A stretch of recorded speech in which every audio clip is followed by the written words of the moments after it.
Hello friends, exam T20 channel में एक बार फिर से आप सभी का स्वागत है। घटना चक्र की सीरीज़ इस चैनल पर शुरू की गई है। जो भी बच्चे यूपी पीसीएस का भी एग्ज़ाम देने जा रहे हैं प्रीलिम्स, और उसके साथ साथ रिव्यू ऑफिसर की अगर प्रिपरेशन कर रहे हैं आरओ या आरओ जैसे एग्ज़ाम की, उन सभी के लिए पॉलिटी की जो बुक है ये घटना चक्र स्टार्ट की गई है, या घटना चक्र पूर्वावलोकन की आप सारी सीरीज़ इस चैनल पर देख सकते हैं। इसमें पिछले वर्ष के सभी प्रश्न सम्मिलित किए गए होते हैं, जो कि हमारे आने वाले एग्ज़ाम में बहुत ही हेल्प करते हैं कि एग्ज़ाम का पैटर्न कैसा है, कैसे प्रश्न पूछे गए थे और अब कैसे प्रश्न आ सकते हैं। कभी कभी क्वेश्चन रिपीट भी होते हैं, तो इनसे बहुत ज़्यादा हेल्प मिलती है। जो भी बच्चे घटना चक्र पढ़ना चाहते हैं वो इन वीडियो की हेल्प से पढ़ सकते हैं। अगर आपके पास बुक है तो अच्छी बात है, आप अंडरलाइन कीजिएगा। अगर बुक नहीं है तो भी कोई प्रॉब्लम नहीं है, आप यहाँ से पूरी तरह से प्रिपरेशन कर सकते हो, पूरी बुक अच्छे से पढ़ सकते हो। तो चलिए स्टार्ट करते हैं। इसमें सबसे पहले हम भारत का संवैधानिक विकास पढ़ने वाले हैं, जिसको हम दो भाग में विभाजित करके पढ़ेंगे। जब भारत का संवैधानिक विकास हम पढ़ते हैं तो देखते हैं ईस्ट इंडिया कंपनी के शासन में जो पहला एक्ट आया था वो 1773 का रेगुलेटिंग एक्ट था। उसके बाद जब 1857 की क्रांति होती है, उससे पहले तक जो एक्ट आता है 1853 का, वहाँ तक हम ईस्ट इंडिया की कंपनी के शासन को पढ़ेंगे। दूसरे भाग में हम ब्रिटिश ताज के शासनाधीन पारित अधिनियम पढ़ेंगे, जो कि 1858 से लेकर के 1947 तक हैं। चलिए स्टार्ट करते हैं। इसमें कंपनी के शासन हेतु जो पारित अधिनियम है वो देखते हैं। ब्रिटिश संसद के 1773 के रेगुलेटिंग एक्ट के द्वारा बंगाल के गवर्नर को क्या बोला गया? बंगाल का गवर्नर जनरल पद नाम दिया गया एवं उसकी सहायता के लिए 4 सदस्यीय कार्यकारी परिषद का गठन किया गया, जिनका कार्यकाल 5 वर्ष रखा गया। ये पॉइंट इम्पॉर्टेंट है कि जो 1773 का रेगुलेटिंग एक्ट आया था उसके जरिए से जो बंगाल का गवर्नर था उसका अब नाम बदल कर दिया गया बंगाल का गवर्नर जनरल। इस एक्ट के अनुसार वॉरेन हेस्टिंग बंगाल के प्रथम गवर्नर जनरल बनते हैं। तो सबसे पहले तो यही वाला पॉइंट इम्पॉर्टेंट हो गया। जो पहला था 1773 के रेगुलेटिंग एक्ट में बंगाल का गवर्नर जनरल पद नाम दिया गया, और दूसरा इम्पॉर्टेंट पॉइंट है कि ये बंगाल के प्रथम गवर्नर जनरल बनने वाले सबसे पहले जो अंग्रेज थे वो वॉरेन हेस्टिंग थे। आगे पढ़ते हैं। तथा फ्रांसिस क्लेवरिंग मानसन और बारवेल काउंसिल के सदस्य नियुक्त हुए। ठीक है। सपरिषद गवर्नर जनरल को बंगाल में फोर्ट विलियम की प्रेसिडेंसी के सैनिक एवं असैनिक शासन का अधिकार दिया गया तथा इसे प्रमुख मामलों यथा विदेश नीति में मद्रास और बम्बई की प्रेसिडेंसियों का अधीक्षण भी करना था। इसी एक्ट के तहत 1774 ईस्वी में एक उच्चतम न्यायालय की स्थापना की गई, जिसमें एक मुख्य न्यायाधीश और 3 अन्य न्यायाधीश थे। आगे देखते हैं। ऐसे जो सबसे पहले न्यायाधीश जो बने थे उनका नाम था एलिजा इम्पे। आगे देखते हैं। कंपनी के कर्मचारियों को निजी व्यापार करने तथा भारतीयों से उपहार लेने से प्रतिबंधित किया गया। किस एक्ट के तहत ऐसा किया गया था? जो 1784 का एक्ट आया था उसमें। पिट्स इंडिया एक्ट 1784 द्वारा कंपनी के राजनीतिक और व्यापारिक कार्यों का पृथक्करण किया गया। इस एक्ट में जो निदेशक मंडल है उनको कंपनी के व्यापारिक मामलों के अधीक्षण की अनुमति तो दी गई, परंतु राजनीतिक मामलों के प्रबंधन के लिए नियंत्रण बोर्ड ऑफ कंट्रोल का गठन किया गया। 1786 के अधिनियम के द्वारा गवर्नर जनरल को विशेष परिस्थितियों में अपनी परिषद के निर्णय को निरस्त करने अथवा लागू करने का अधिकार भी प्रदान किया गया। गवर्नर जनरल को प्रधान सेनापति की शक्तियां भी प्रदान की गई। ये दोनों अधिकार सर्वप्रथम लॉर्ड कॉर्नवालिस ने प्राप्त किए। अब 1793 का चार्टर एक्ट देखते हैं। इसके अंतर्गत कंपनी के अधिकारों को 20 वर्ष के लिए बढ़ा दिया गया, और 1813 के चार्टर एक्ट में क्या हुआ? इसमें पहली बार भारतीयों की शिक्षा के लिए प्रति वर्ष 1 लाख रुपए खर्च करने का उपबंध किया गया। कंपनी के भारतीय व्यापार के जो एकाधिकार को समाप्त कर दिया गया, किंतु चीन और इसके साथ साथ जो चाय का व्यापार था इस पर एकाधिकार बना रहा। 1833 के चार्टर एक्ट की अगर हम लोग बात करें तो इसमें क्या हुआ? इसके द्वारा बंगाल के गवर्नर जनरल को अब क्या बनाया गया? संपूर्ण भारत का गवर्नर जनरल। ठीक है। इस चार्टर एक्ट की धारा 87 के अनुसार कोई भी भारतीय केवल धर्म, जन्मस्थान, वंश और वर्ण के आधार पर सरकारी सेवा के लिए अयोग्य नहीं समझा जा सकता था। देश की शासन जो प्रणाली थी उसका केंद्रीकरण कर दिया गया। और जो लॉर्ड विलियम बेंटिक थे वो क्या थे, भारत के प्रथम गवर्नर जनरल। अभी हम लोगों ने क्या पढ़ा था, बंगाल के प्रथम गवर्नर जनरल। उसके बाद हमने पढ़ा है भारत का प्रथम गवर्नर जनरल। कंपनी के समस्त व्यापारिक कार्य समाप्त कर दिए गए तथा भविष्य में उसे केवल राजनैतिक कार्य ही करने थे। गवर्नर जनरल की परिषद में एक कानूनी सदस्य जो चौथा सदस्य था उसको शामिल किया गया। सर्वप्रथम मैकाले को कानूनी सदस्य के रूप में शामिल किया गया। इस एक्ट के तहत सपरिषद गवर्नर जनरल को पूरे भारत के लिए कानून बनाने का अधिकार प्रदान किया गया था। इसी एक्ट में नियुक्तियों के लिए जो योग्यता संबंधी मानदंड हैं अपनाकर भेदभाव को समाप्त कर दिया गया था। अब आगे जो पढ़ते हैं वो 1853 का चार्टर एक्ट है और इसमें हम जानते हैं कि इसके द्वारा विधायी शक्तियों को कार्यपालिका शक्तियों से पृथक करने की व्यवस्था की गई थी। विधि निर्माण हेतु भारतीय जो केंद्रीय विधान परिषद थी इसकी स्थापना की गई। सिविल सेवकों की भर्ती और चयन हेतु खुली प्रतियोगिता का भी प्रारंभ किया गया। किस एक्ट के तहत, 1853 चार्टर के एक्ट के तहत ये ऐसा किया गया था। अब हम इससे रिलेटेड जो भी ऊपर तथ्य दिए गए हैं, सबसे पहले इनसे रिलेटेड जो प्रश्न पूछे गए हैं वो हम लोग देख लेते हैं, क्योंकि घटना चक्र में सबसे पहले अब फैक्ट दे दिए जाते हैं, थ्योरी लिखी होती है जिसको पढ़ के आप आसानी से प्रश्नों को हल कर सकते हैं। प्रश्नों के साथ भी अच्छा सा एक्सप्लेनेशन भी दिया होता है। तो पहला प्रश्न देख लेते हैं, निम्नलिखित में से किस अधिनियम में कलकत्ता में सर्वोच्च न्यायालय की स्थापना की गई थी। हमने देखा था सबसे पहला जो रेगुलेटिंग एक्ट आया था उसके तहत ऐसा किया गया था, लेकिन फिर से ऑप्शन देखते हैं। Regulating act 1773, Pitt's India act जो आया था 1784, चार्टर एक्ट 1813 या फिर चार्टर एक्ट 1833। इसका सही उत्तर हो जाएगा आंसर ए, रेगुलेटिंग एक्ट 1773 जो आया था इसके तहत सर्वोच्च न्यायालय की स्थापना की गई थी।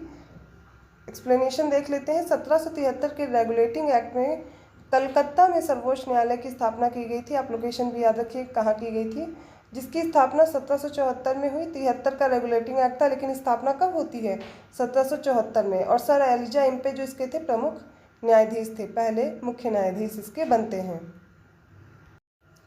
जल्दी से दूसरा प्रश्न देख लेते हैं। सर्वोच्च न्यायालय की स्थापना के संबंध में निम्नलिखित में से कौन सा कथन सही है या कौन से कथन सही हैं। कलकत्ता में सर्वोच्च न्यायालय की स्थापना 1773 के रेगुलेटिंग एक्ट के द्वारा की गई थी। लेमेस्टर इस न्यायालय के प्रथम मुख्य न्यायाधीश थे। अब हमें इनमें से कौन सा सही स्टेटमेंट है उसको पहचानना है, तो जल्दी से आप लोग कमेंट करके बताइए। कलकत्ता में सर्वोच्च न्यायालय 1773 रेगुलेटिंग एक्ट के द्वारा ही स्थापित किया गया था, सही है, और उसका जो वर्ष था वो 1774 था। किंतु लेमेस्टर इसके मुख्य न्यायाधीश नहीं थे, कौन थे, एलिजा इम्पे थे। तो हमारा जो कथन इसमें से सही होगा कौन हो जाएगा, ए ऑप्शन हो गया। चलिए आगे देखते हैं अगला प्रश्न। अब हमें दो सूचियां दी गई हैं और इनको क्या करना है, मैच करना है। ठीक है, इन्हीं ऑप्शंस में से हमको मैच करना है, सही सुमेलित करना है। हमें दिया गया है नियंत्रण परिषद की स्थापना, उसके सामने दिया गया नियामक अधिनियम 1773, सर्वोच्च न्यायालय की स्थापना पिट्स का भारतीय अधिनियम एक्ट जो 1784 में आया था, और इंग्लिश मिशनरियों को भारत में कार्य करने की अनुमति चार्टर अधिनियम 1813 या गवर्नर जनरल की परिषद में कानूनी सदस्य की जो नियुक्ति की गई थी वो चार्टर अधिनियम 1833 दिया गया है। अब इसको हमें सही मिलान करना है। देखिए अभी हमने पढ़ा था सर्वोच्च न्यायालय की स्थापना किस एक्ट के तहत किया गया, 1773, और नियंत्रण परिषद की स्थापना बोर्ड ऑफ कंट्रोल की वो किसके तहत हुई, पिट्स का भारतीय अधिनियम 1784। इंग्लिश मिशनरियों को भारत में कार्य करने की अनुमति जो दी गई थी वो 1813 के तहत दी गई थी, और गवर्नर जनरल की परिषद में कानूनी सदस्य की नियुक्ति वो किसके तहत हुई थी, चार्टर अधिनियम 1833। सही उत्तर आप लोग देख लीजिए। चलिए आगे हम लोग पढ़ते हैं। इसका इस तरह सही आंसर हो जाएगा, हमें दिया गया 2134। देखिए यहाँ पे भी दिया गया एक्सप्लेनेशन। 1773 के तहत सर्वोच्च न्यायालय की स्थापना हुई। पिट्स इंडिया जो एक्ट था उसके तहत 1784 में बोर्ड ऑफ कंट्रोल बना। चार्टर अधिनियम 1813 के तहत इंग्लिश मिशनरियों को भारत में कार्य करने की अनुमति दी गई। जो चार्टर अधिनियम 1833 इसके तहत गवर्नर जनरल की परिषद में कानूनी सदस्य की नियुक्ति इससे संबंधित थी। देखिए एक्सप्लेनेशन बार बार इसलिए पढ़ा जा रहा है प्रश्न के साथ साथ, जिससे आप बार बार रिवाइज कर सकें और भूलें नहीं। चलिए अगला प्रश्न देख लेते हैं। निम्नलिखित में से किससे या किन से भारत में अंग्रेजी शिक्षा की नींव पड़ी। पहला स्टेटमेंट है 1813 का चार्टर एक्ट। दूसरा स्टेटमेंट दिया गया general committee of public instruction, और तीसरा दिया गया है प्राच्यविद एवं आंग्लविद विवाद। देखिए इन तीनों में से हमें सही स्टेटमेंट बताना है कौन सी सही है, और ये तीनों के तीनों ही सही हैं। ठीक है, तो आइए हम लोग देख लेते हैं इसका एक्सप्लेनेशन। ईस्ट इंडिया कंपनी ने ओरिएंटल शिक्षा की प्रचलित प्रणाली को हतोत्साहित किया और क्या किया, पश्चिमी शिक्षा और अंग्रेजी भाषा को बढ़ावा दिया। 1813 का जो चार्टर अधिनियम था उसके तहत भारत में शिक्षा के प्रचार प्रसार के लिए प्रतिवर्ष 1 लाख रुपए खर्च करने का प्रावधान अपनाया गया था। उसके बाद देख लेते हैं 1823 में general committee of public instruction का गठन किया गया था, ये डेट याद रखिए, जिसकी जिम्मेदारी शिक्षा के लिए 1 लाख रुपए देने की थी। समिति में 10 यूरोपीय सदस्य शामिल थे, जिसके अध्यक्ष लॉर्ड मैकाले थे। इसके बाद governor general Lord William Cavendish Bentinck, ठीक है, 1828 से 1835 तक रहे। इनके शासनकाल में 7 मार्च 1835 को लॉर्ड मैकाले के प्रस्ताव को स्वीकृत कर भारत में अंग्रेजी उच्च शिक्षा का माध्यम मान लिया गया। भारत में आंग्ल शिक्षा के समर्थकों के नेता कौन थे, ट्रिवेलियन थे, जबकि एसटी प्रिंसेप प्राच्य ओरिएंटलिस्ट शिक्षा के समर्थक थे। अगला प्रश्न है, किस अधिनियम के द्वारा ब्रिटिश संसद ने चाय और चीन के साथ जो व्यापार था इसको छोड़कर ईस्ट इंडिया कंपनी के साथ भारत का व्यापारिक एकाधिकार को समाप्त कर दिया था। तो सिर्फ चीन और चाय का ही व्यापार केवल कर सकते थे, बाकी पे जो एकाधिकार था ईस्ट इंडिया कंपनी का वो ख़त्म कर दिया गया था, और वो किया गया था 1813 के चार्टर एक्ट के तहत किया गया था। इसका एक्सप्लेनेशन देख लेते हैं।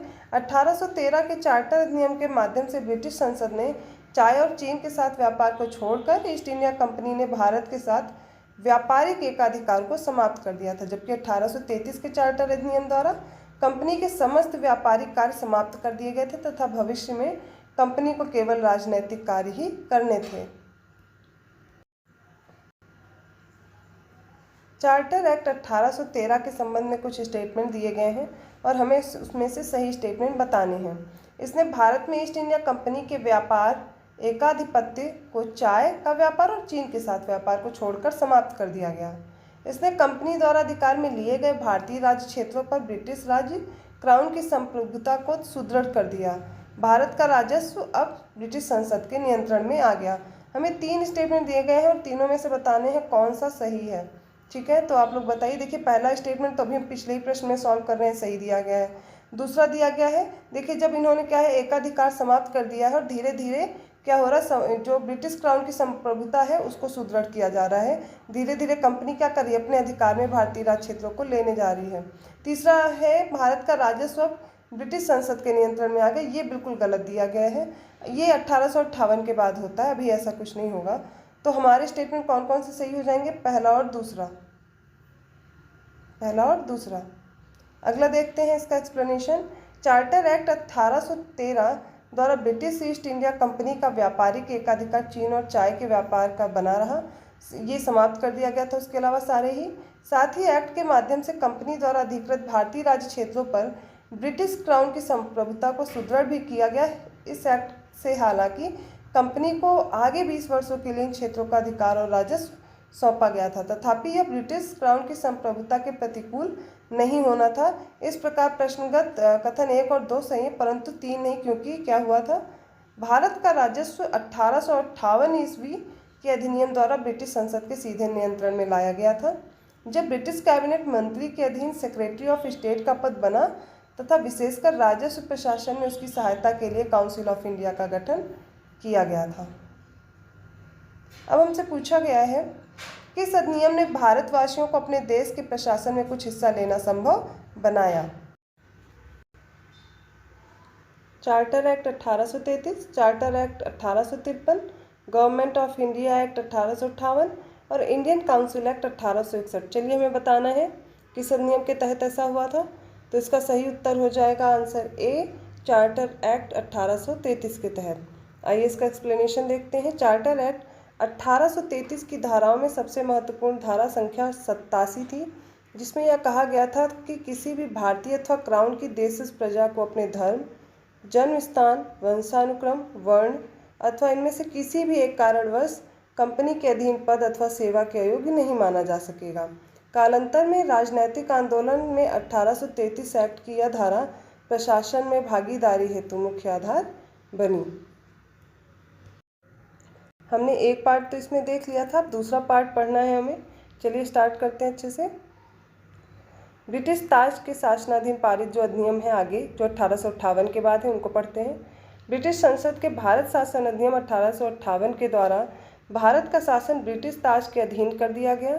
गवर्नर जनरल को अब भारत का वायसराय भी कहा जाने लगा, जो ब्रिटिश ताज का प्रत्यक्ष प्रतिनिधि बन गया। देखिए, पहले बंगाल का गवर्नर जनरल था, वो क्या बना, गवर्नर था, बट बाद में क्या बनता है, बंगाल का गवर्नर जनरल। फिर क्या होता है, वही भारत का गवर्नर जनरल बनता है। उसके बाद क्या है कि अब भारत का वायसराय है, वही जो गवर्नर जनरल है वही क्या कहलाने लगा, अब भारत का वायसराय। लॉर्ड कैनिंग भारत के प्रथम वायसराय बने। इस अधिनियम द्वारा भारत के जो राज्य सचिव हैं उनका पद भी सृजन किया गया, जिसमें भारतीय प्रशासन पर संपूर्ण नियंत्रण की शक्ति निहित थी।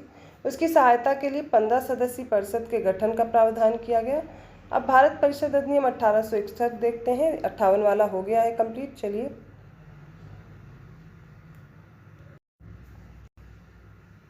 इस अधिनियम के द्वारा कानून बनाने की प्रक्रिया में भारतीय प्रतिनिधियों को शामिल करने की शुरुआत हुई।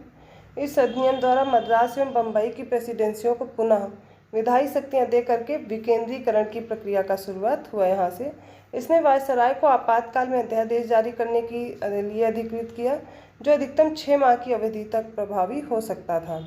भारत परिषद अधिनियम 1892 के माध्यम से केंद्रीय और प्रांतीय विधान परिषदों में अतिरिक्त मतलब गैर सरकारी सदस्यों की संख्या बढ़ा दी गई। केंद्रीय विधान परिषद के जो भारतीय सदस्यों को था, वो वार्षिक जो बजट था उस पर बहस कर सकते थे, लेकिन प्रश्न नहीं पूछ सकते थे, तथा सरकार से 6 दिन पूर्व नोटिस पर प्रश्न पूछने का अधिकार भी दिया गया। ये किसके तहत दिया गया, ये एक्ट हम लोग देख लेते हैं 1892 के तहत, ठीक है। परंतु पूरक प्रश्न पूछने तथा मतदान का अधिकार नहीं था। सीमित अर्थों में देखा जाए तो निर्वाचन पद्धति का आरंभ भी किया जाना था। इस अधिनियम की महत्वपूर्ण विशेषता थी भारत शासन अधिनियम जो 1909 है, ये बहुत इंपॉर्टेंट है, इसको बहुत अच्छे से पढ़ लीजिए। इसमें क्या हुआ, भारत परिषद अधिनियम 1909 मार्ले मिंटो सुधार के नाम से इसको क्या किया जाना गया। इस अधिनियम के द्वारा भारतीयों को विधि निर्माण तथा प्रशासन दोनों में प्रतिनिधित्व प्रदान किया गया। इसके तहत वायसराय की कार्यकारी परिषद में भारतीयों को पहली बार शामिल किया गया और इसके प्रथम सदस्य कौन थे, प्रथम थे सत्येंद्रनाथ सिन्हा। यह अधिनियम काफ़ी बार पूछा गया, और क्यों पूछा गया ये आगे देख लेते हैं। परिषद के सदस्यों को बजट एवं लोकहित के विषयों की विवेचना करने, प्रस्ताव लाने तथा प्रश्न पूछने के साथ जो पूरक प्रश्न थे वो करने का अधिकार दिया गया। किंतु सबसे इम्पोर्टेंट इसमें क्या है, इसमें पृथक निर्वाचन के आधार पर मुस्लिमों के सांप्रदायिक प्रतिनिधित्व का प्रावधान किया गया था। ये बहुत इम्पोर्टेंट पॉइंट है, ये बहुत बार पूछा भी गया है।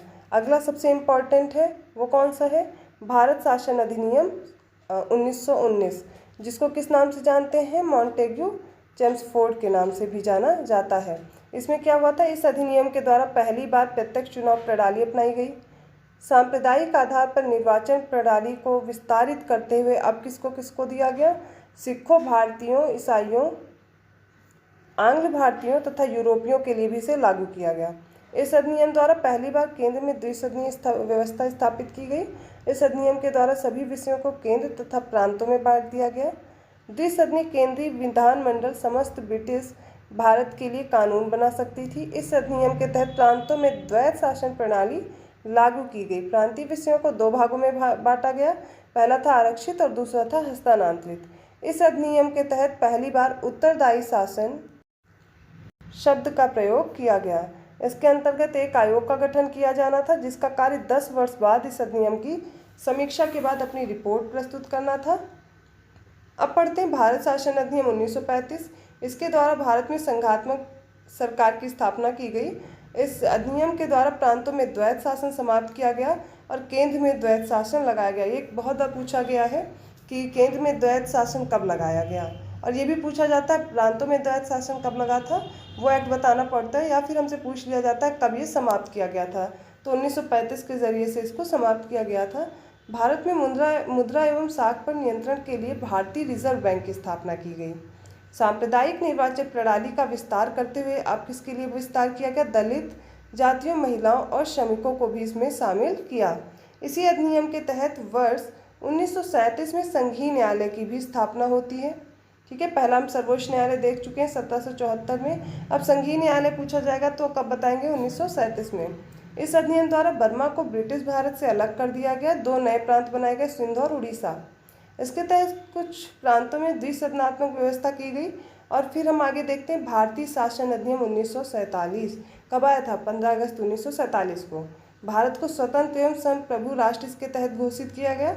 इसने वायसराय का पद अब समाप्त कर दिया और दोनों जो डोमिनियन थे उन राज्यों में गवर्नर जनरल का पद सृजित किया गया। इसके अंतर्गत ब्रिटिश शाही उपाधि जो भारत का सम्राट था शब्द ये भी समाप्त किया गया। आइए अब इसी से रिलेटेड सारे प्रश्न सॉल्व कर लेते हैं जल्दी से। निम्नलिखित में से हमें बताना है किसके अंतर्गत विधान परिषद को बजट पर बहस करने की शक्ति प्राप्त हुई है। तो इसका सही उत्तर आप बताएंगे भारतीय परिषद अधिनियम 1861 या भारतीय परिषद अधिनियम 1892, भारतीय परिषद अधिनियम 1909 या फिर भारत शासन अधिनियम 1919। देखिए अभी जो थ्योरी पढ़ी है उससे धीरे धीरे याद करने की कोशिश कीजिए कि इसका उत्तर क्या हो सकता है। इसका सही उत्तर हो जाएगा बी, भारतीय परिषद अधिनियम 1892। 1892 के भारतीय परिषद अधिनियम ने विधान परिषद के कार्यों की वृद्धि की। अब इसमें क्या कर सकते थे, बजट पर बहस तो कर सकते थे लेकिन मतदान देने का अधिकार नहीं था। इस अधिनियम के तहत 6 दिन की पूर्व नोटिस दी जाती थी जिस पर कार्यपालिका से प्रश्न पूछने की भी अनुमति मिल गई थी, परंतु पूरक प्रश्न नहीं पूछ सकते थे। याद रहेगा। ओके, अगला पढ़ते हैं। ब्रिटिश भारत में सांप्रदायिक प्रतिनिधित्व की व्यवस्था निम्नलिखित में से किस अधिनियम द्वारा की गई थी। अब हमें बताना है भारतीय काउंसिल अधिनियम 1892, मॉर्ले मिंटो सुधार 1909 या फिर मॉन्टेग्यू चेम्सफोर्ड 1919 या भारत सरकार अधिनियम 1935। याद कीजिए, सबसे पहले अभी मैंने आपसे बोला था ये पॉइंट आप लोग याद कर लीजिएगा। इसका सही उत्तर है आंसर बी, मॉर्ले मिंटो सुधार 1909। तो पढ़ते हैं भारतीय परिषद अधिनियम 1909। मॉर्ले मिंटो सुधार 1909 द्वारा ब्रिटिश भारत में सर्वप्रथम सांप्रदायिक प्रतिनिधित्व की व्यवस्था की गई थी और जिसके अंतर्गत किसको पृथक निर्वाचन दिया गया, मुसलमानों को। ठीक है, आगे प्रश्न देखते हैं। निम्नलिखित में से किस अधिनियम द्वारा भारतीयों में संघीय न्यायालय की स्थापना हुई। अभी हम लोग पढ़ के आए, मैंने बताया था, पॉइंट नोट कर लीजिएगा। भारतीय परिषद अधिनियम 1861, भारत सरकार अधिनियम 1909 या भारत सरकार अधिनियम 1919 या फिर इनमें से कोई नहीं। तो देखिए अभी हमने पढ़ा था, कब हुआ था, 1937 में। याद आया। तो इनमें से तो कुछ भी नहीं होगा, तो इसका सही उत्तर क्या हो जाएगा, डी। चलिए पढ़ लेते हैं।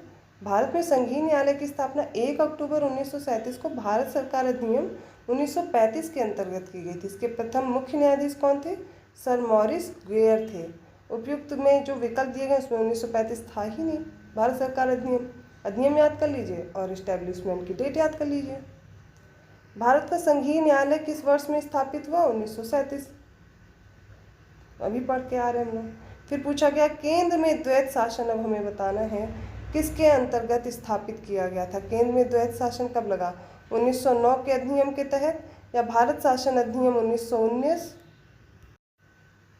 भारत शासन अधिनियम 1935, भारत स्वतंत्रता अधिनियम 1947। देखिए इसका सही उत्तर 1935 दिया गया है क्योंकि क्या हुआ था, प्रांतों से द्वैत शासन हटाया गया था। कहाँ पे लगाया गया, केंद्र में लगाया गया। अब अगर पूछा जाता है प्रांतों में द्वैत शासन कब लगा, तो वो किसके तहत, 1919। याद रखिएगा। आगे पढ़ते हैं। भारत सरकार अधिनियम 1935 के अंतर्गत केंद्र में द्वैत शासन, एक नए अखिल भारतीय संघ की भी स्थापना इसी के तहत हुई थी। प्रांतों में द्वैत शासन व्यवस्था को खत्म किया गया। प्रांतों में द्वैत शासन को बंद कब किया गया था, 1919 में। केंद्र में द्वैत शासन के तहत संघीय विषयों को 2 भाग में बांटा गया, रिजर्व्ड और ट्रांसफर्ड सब्जेक्ट, आरक्षित और हस्तांतरित विषय में। अब देखते हैं निम्नलिखित में से किस अधिनियम ने केंद्र में द्वैत शासन प्रणाली को स्थापित किया। भारत शासन अधिनियम 1935, भारत शासन अधिनियम 1919, भारत परिषद अधिनियम 1909 या फिर भारत परिषद अधिनियम 1892। इसका सही उत्तर क्या हो जाएगा, ए, केंद्र में द्वैत शासन पूछा जा रहा है ना। जल्दी से अगला प्रश्न देख लेते हैं। 1919 के भारत शासन अधिनियम के बारे में कुछ स्टेटमेंट दिए गए हैं और हमें बताना है कौन सा स्टेटमेंट सही है।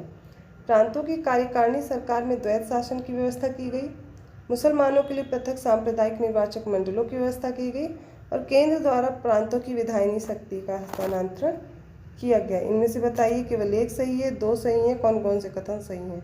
अगर हम लोग देखते हैं 1919 में क्या हुआ था, प्रांतों में द्वैत शासन, बिल्कुल सही। मुसलमानों के लिए क्या पृथक सांप्रदायिक निर्वाचन मंडल व्यवस्था की गई थी? बिल्कुल नहीं। ये किसके तहत की गई थी? तो ये है 1909, याद कीजिए। फिर केंद्र द्वारा प्रांतों को विधायी शक्ति का हस्तांतरण इसी के तहत किया गया था। और क्या सही हो जाएगा? केंद्र द्वारा प्रांतों को विधायी शक्ति का हस्तांतरण। तो कौन कौन से सही है इसमें? 1 और 3, ऑप्शन नंबर सी। चलिए आगे बढ़ते हैं। भारत शासन अधिनियम 1919 ब्रिटिश संसद के द्वारा पारित अधिनियम था और जिसका उद्देश्य क्या था? भारतीय शासन में भारतीयों की भागीदारी को बढ़ाना। इस अधिनियम को भारत सचिव एडविन मॉन्टेग्यू और वायसराय उस समय थे लॉर्ड चैम्सफोर्ड, इनके कार्यकाल में पारित किया गया था। इस अधिनियम के द्वारा राज्यों में ड्यूअल गवर्नमेंट स्टैब्लिश की गई, राज्यों में द्वैत शासन, जिसके तहत प्रत्येक राज्य में राज्य के प्रशासनिक विषयों को 2 भाग में बांटा गया, आरक्षित और हस्तांतरित। आरक्षित विषय जो थे वो प्रांतीय गवर्नर एवं उनकी कार्यकारी परिषद के तहत रखे गए, जबकि हस्तांतरित विषय जो थे वो उत्तरदायित्व प्रांतीय विधायिका के प्रति उत्तरदायी मंत्रियों को सौंपा गया। साथ ही केंद्र और प्रांतों के मध्य भी शक्तियों का बंटवारा किया गया, संघीय एवं प्रांतीय विषयों के आगे इसमें भाग में बांटा गया। जहाँ तक मुसलमानों के लिए पृथक सांप्रदायिक निर्वाचन की व्यवस्था किसके तहत हुई? 1909। और 1909 में क्या रहा? ये जारी रहा, जबकि आगे क्या क्या बढ़ाए गए? सिखों को भी दे दिया गया, यूरोपीय, भारतीय, ईसाइयों, एंग्लो इंडियन, इन सब के लिए भी इसका विस्तार किया गया। अब हमसे पूछा गया है, निम्नलिखित में से किसने ब्रिटिश भारत में प्रांतीय स्वायत्तता की शुरुआत की? Cabinet mission, Simon mission, Bharat सरकार अधिनियम 1935 या फिर भारत सरकार अधिनियम 1919। प्रांत में कब स्वायत्तता, प्रांतीय स्वायत्तता कब प्रदान की गई? तो इसका सही उत्तर हो जाएगा भारत सरकार अधिनियम 1919। ब्रिटिश भारत में प्रांतीय स्वायत्तता की शुरुआत प्रारंभिक रूप में भारत सरकार अधिनियम 1919 से हुई, जिसे 1935 के भारत सरकार अधिनियम द्वारा विस्तारित और स्थापित किया गया। क्योंकि झारखंड लोक सेवा आयोग ने ये आगे स्टेटमेंट दिया गया है, इसका जो उत्तर माना है उन्होंने, लेकिन इसका सही उत्तर यही है, तो वहाँ पर उन्होंने अलग माना होगा। ये कुछ दे दिए जाते स्टेटमेंट, हर जो एग्ज़ाम है उसमें अलग अलग आंसर्स होते हैं, कभी कभी चेक करने में आंसर अलग अलग हो जाते हैं, पर यहाँ पर सही उत्तर जो है वो 1919 ही है। तो आगे पढ़ लेते हैं। आगे का प्रश्न है, भारतीय विधान पालिका प्रथम बार द्विसदनात्मक बनाई गई? तो इसका 1919 है। द्वैत शासन याद कीजिए। 1919 के जो भारत सरकार अधिनियम द्वारा केंद्र में द्विसदनी विधान पालिका की स्थापना की गई। ऊपरी सदन को क्या बोलते थे? राज्य परिषद, काउंसिल ऑफ स्टेट। अवधि क्या थी इसकी? प्रथम बैठक से 5 वर्ष तक थी। और जो दूसरा था, तथा इस अधिनियम की धारा 18 के तहत इसके 60 सदस्यों में से अधिकतम 20 सदस्य सरकारी हो सकते थे। दूसरा सदन कौन सा था? निचला सदन। इसको केंद्रीय विधानसभा, सेंट्रल लेजिस्लेटिव असेंबली बोलते थे। और इसका क्या था समय? इसकी अवधि थी प्रथम बैठक से 3 वर्ष तक। भारत सरकार अधिनियम 1919 की धारा 19 के तहत इसमें मूलतः 140 सदस्यों का प्रावधान था, जिसमें से 100 निर्वाचित होते थे और 40 मनोनीत होते थे, जिसमें से अधिकतम 26 सरकारी होते थे। ज्ञातव्य है कि 1919 के अधिनियम में क्रियान्वयन हेतु बने नियमों के तहत राज्य परिषद के 60 सदस्यों में से 33 निर्वाचित और शेष 27 मनोनीत होने का प्रावधान किया गया, जबकि केंद्रीय विधानसभा के सदस्यों की संख्या बढ़ाकर 143 थी। ठीक है, उसमें क्या किया जाता है? उसमें 102 निर्वाचित थे और 41 मनोनीत थे। फिर 145 हुई, जिसमें 104 प्लस 41 मनोनीत कर दी गई। उल्लेखनीय है कि दोनों सदनों में मनोनीत सदस्यों में से एक एक बरार से निर्वाचित होने वाले सदस्य भी होते थे, जिन्हें गवर्नर जनरल क्या करते थे? मनोनीत करते थे। बरार से मनोनीत होने वाले सदस्य के निर्वाचन होने के कारण अनेक उल्लेखों में से निर्वाचित संख्या में शामिल किया गया है। अगला प्रश्न है, केंद्र में द्विसदन विधायिका, वही उत्तर 1919। अगला प्रश्न है, निम्नलिखित कथनों पर विचार कीजिए, सही स्टेटमेंट हमें देखना है। 1919 के मॉन्टेग्यू चेम्सफोर्ड सुधारों में 21 वर्ष से अधिक आयु की सभी महिलाओं के लिए मताधिकार की संस्तुति की गई और 1935 के गवर्नमेंट ऑफ इंडिया एक्ट में विधानमंडल में महिलाओं के लिए आरक्षित स्थानों का प्रावधान किया गया। हमें इनमें से सही स्टेटमेंट बताने हैं। देखिए, इसमें केवल दूसरा कथन ही सही है। क्यों? देखिए, मॉन्टेग्यू चेम्सफोर्ड जो सुधार हुए थे, इसके सुधारों के रूप में अभिहित भारत सरकार अधिनियम 1919 द्वारा महिलाओं को मताधिकार प्रदान किया गया था, परंतु यह सीमित वर्गों की महिलाओं के लिए ही था। सभी महिलाएं इसमें मताधिकार का उनको अधिकार नहीं था। तो पहला कथन यूँ गलत हो गया। और दूसरा कथन जो था 1935 के सरकार जो भारत सरकार अधिनियम द्वारा सांप्रदायिक निर्वाचन प्रणाली का विस्तार करते हुए दलित वर्गों, महिलाओं और श्रमिकों के लिए पृथक निर्वाचन मंडलों का प्रावधान करते हुए विधानमंडल में आरक्षित किए गए थे। अगला प्रश्न देखते हैं। भारतीय सिविल सेवा के संदर्भ में हमें कुछ स्टेटमेंट दिए गए हैं, सही स्टेटमेंट बताना है। भारत सरकार अधिनियम 1919 में भारतीय सिविल सेवा के लिए एक अलग परीक्षा का प्रावधान किया गया जो भारत में होनी थी। दूसरा कथन दिया गया, भारतीय सिविल सेवा में 1941 में भारतीयों का जो प्रतिशत था वो यूरोपियों से अधिक था। इसमें से हमें बताना कौन सा कथन सही है। तो इसमें पहले और दूसरे दोनों कथन सही हैं। चलिए एक्सप्लेनेशन देख लेते हैं। भारत में जो आधुनिक मेरिट सिविल सेवा है, ICS पहले इसको बोलते थे, इसका प्रारंभ 1854 में लंदन में सिविल सेवा आयोग की स्थापना से हुआ था तथा 1855 में इस प्रतियोगी परीक्षा में लंदन में ही आयोजित की जाने लगी। भारतीयों की लगातार मांग के बावजूद यह परीक्षा भारत में न होकर कहाँ होती थी, लंदन में। अंततः भारत सरकार अधिनियम 1919 के प्रावधान के अनुरूप वर्ष 1922 से ICS की जो परीक्षा है भारत में प्रारंभ हुई, पहले इलाहाबाद में और बाद में दिल्ली में। 1930 के दशक के अंत तक यूरोप वासियों की उपलब्धता भारतीय सिविल सेवा में कम होती गई तथा इस सेवा में 1941 तक स्पष्ट रूप से भारतीयों का प्रतिशत यूरोप वासियों से अधिक हो चुका था। अब 13 नंबर का प्रश्न है, देखते हैं जल्दी से। केंद्रीय विधानसभा का निम्नांकित में से किससे निर्वाचन भारत शासन अधिनियम 1919 के तहत हुआ था? 1926, 1937, 1945 या फिर 3 दिए गए हैं, तीनों में से हमें बताना है कौन सा सही है। तो इसमें जो उत्तर दिया गया है पहला और तीसरा ही सही है। क्या है इसमें? जो 1926 और 1945 है ये केंद्रीय विधानसभा चुनाव भारत शासन अधिनियम 1919 के तहत हुआ था। अगला प्रश्न दिया गया, भारत शासन अधिनियम 1919 के अंतर्गत भारतीय विधायिका का अंतिम निर्वाचन किस वर्ष आयोजित किया गया? वो था 1945 में। भारत शासन अधिनियम 1919 के अंतर्गत भारतीय विधायिका जो केंद्रीय विधानसभा था इसका अंतिम निर्वाचन 1945 में आयोजित किया गया था। अगला प्रश्न हमसे पूछा गया है, राष्ट्रपति की अध्यादेश निर्गत करने की जो शक्ति है वो कहाँ से प्रेरित है? भारत सरकार अधिनियम 1919 या भारत सरकार अधिनियम 1935, भारत सरकार अधिनियम 1909 या फिर 1947? और इसका सही उत्तर हो जाएगा भारत सरकार अधिनियम 1935। याद रहेगा।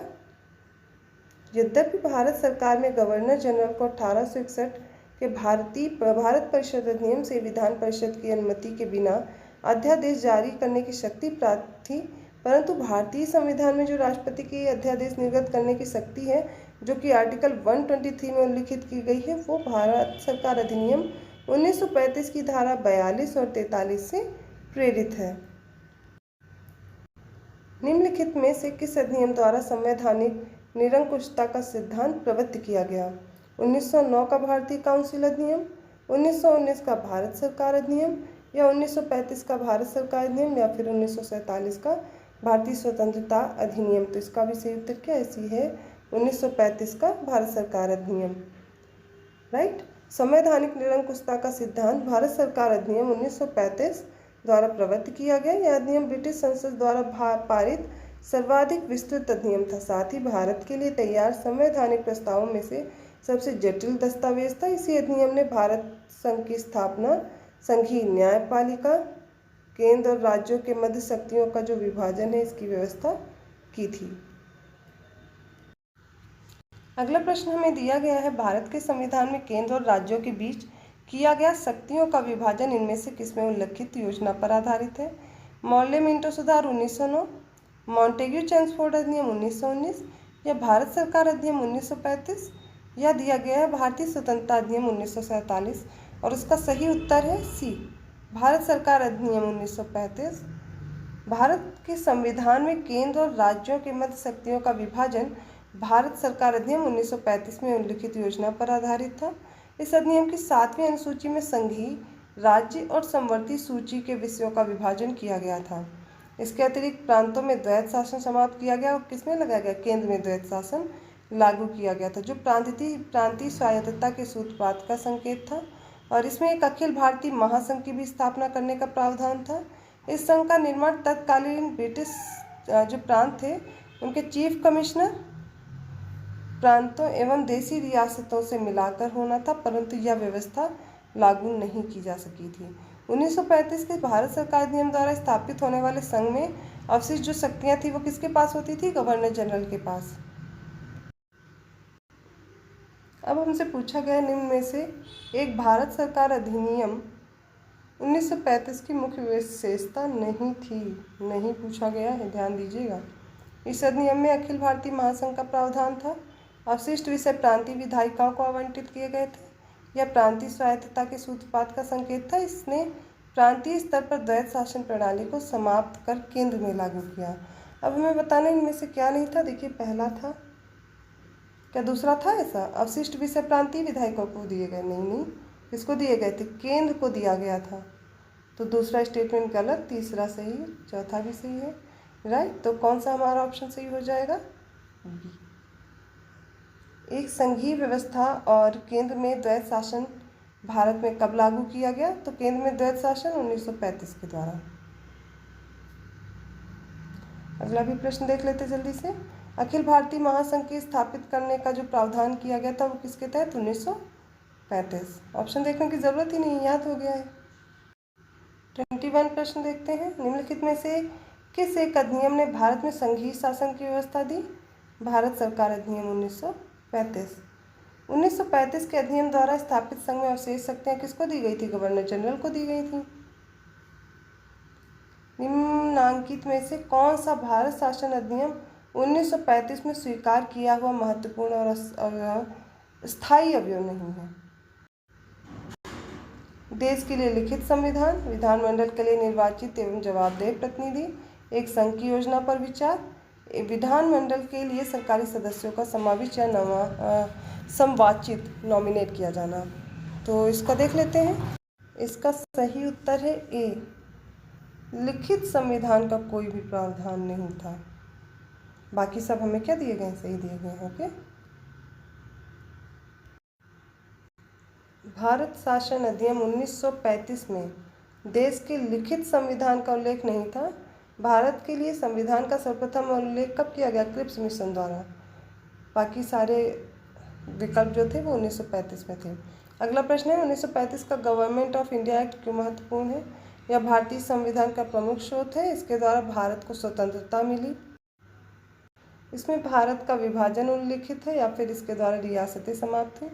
तो यह हमारे संवैधानिक जो विकास है उसके लिए महत्वपूर्ण था अधिनियम। तो इसका ऑप्शन ए सही हो जाएगा। भारत का वर्तमान संवैधानिक ढांचा बहुत कुछ 1935 के भारत शासन अधिनियम पर आधारित है। इस अधिनियम के मुख्य बंद जो थे, संघात्मक सरकार की स्थापना, केंद्र में द्वैत शासन की स्थापना, प्रांतों में द्वैत शासन के स्थान पर स्वायत्त शासन की स्थापना, द्विसदनीय केंद्रीय विधानमंडल, प्रांतीय शासन व्यवस्था, प्रांतीय विधानमंडल, केंद्र एवं प्रांतों में शक्तियों का विभाजन तथा फेडरल न्यायालय की स्थापना। निम्नलिखित अधिनियमों में से किस अधिनियम के फलस्वरूप बर्मा भारत से अलग हुआ था? तो इसका भी सही उत्तर क्या है? Government of India act 1935। अब हमें पढ़ना है संविधान सभा और संविधान निर्माण की प्रक्रिया। ये अगला चैप्टर है इसमें, और इसको हमें आगे पढ़ना है। चलिए पहले थ्योरी कंप्लीट कर लेते हैं, फिर इसके साथ हम सारे प्रश्न सॉल्व करेंगे। भारतीयों की ओर से संविधान सभा, देखिए जब हमारा देश आज़ाद हुआ उसके बाद क्या हुआ था, भारत के संविधान का निर्माण हुआ, उससे रिलेटेड प्रश्न पेपर में पूछे जाते हैं, तो अच्छे से पढ़ते हैं। भारतीयों की ओर से संविधान सभा की सर्वप्रथम मांग मई 1934 में स्वराज पार्टी ने की थी। ये पॉइंट बहुत ही इंपॉर्टेंट है, याद रखिएगा। किसने की थी? स्वराज पार्टी ने की थी। ठीक है, वर्ष 1934 में ही भारत में संविधान सभा के गठन का विचार किसने दिया था? एम.एन. रॉय ने दिया था।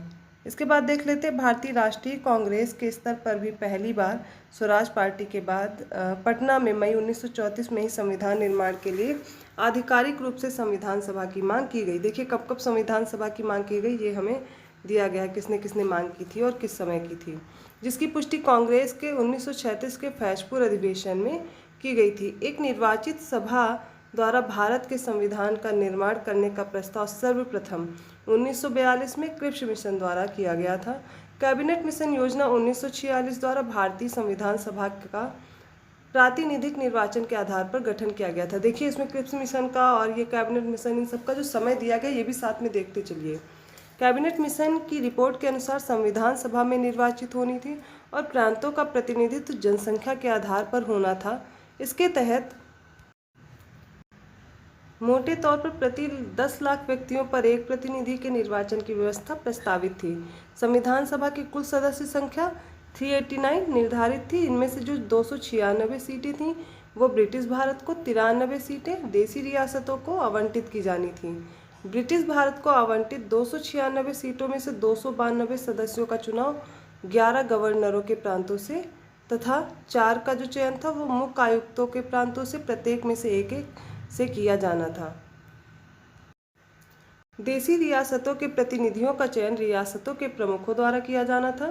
संविधान सभा के लिए चुनाव जुलाई-अगस्त 1946 में संपन्न हुए। 296 सीटें जो थी वो ब्रिटिश भारत को आवंटित में से जिसमें कांग्रेस को 208 मिली थी, मुस्लिम लीग को 73 मिली थी तथा छोटे समूह व स्वतंत्र सदस्यों को कितनी मिली? 15 सीटें। ये सीटें जरूर याद रखिएगा। देसी रियासतों ने प्रारंभ में संविधान सभा भाग नहीं लिया।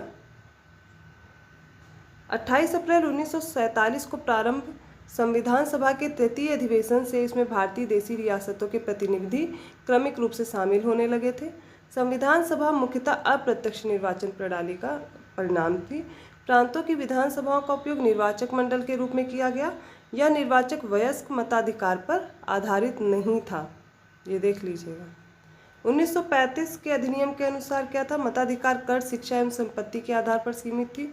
20 नवंबर 1946 को वायसराय ने निर्वाचित प्रतिनिधियों को आमंत्रित किया कि वे 9 दिसंबर 1946 को संविधान सभा की पहली बैठक में उपस्थित हो सके। तो याद रखिएगा, संविधान सभा की पहली बैठक कब हुई? 9 दिसंबर 1946 को। 9 दिसंबर 1946 में हुई।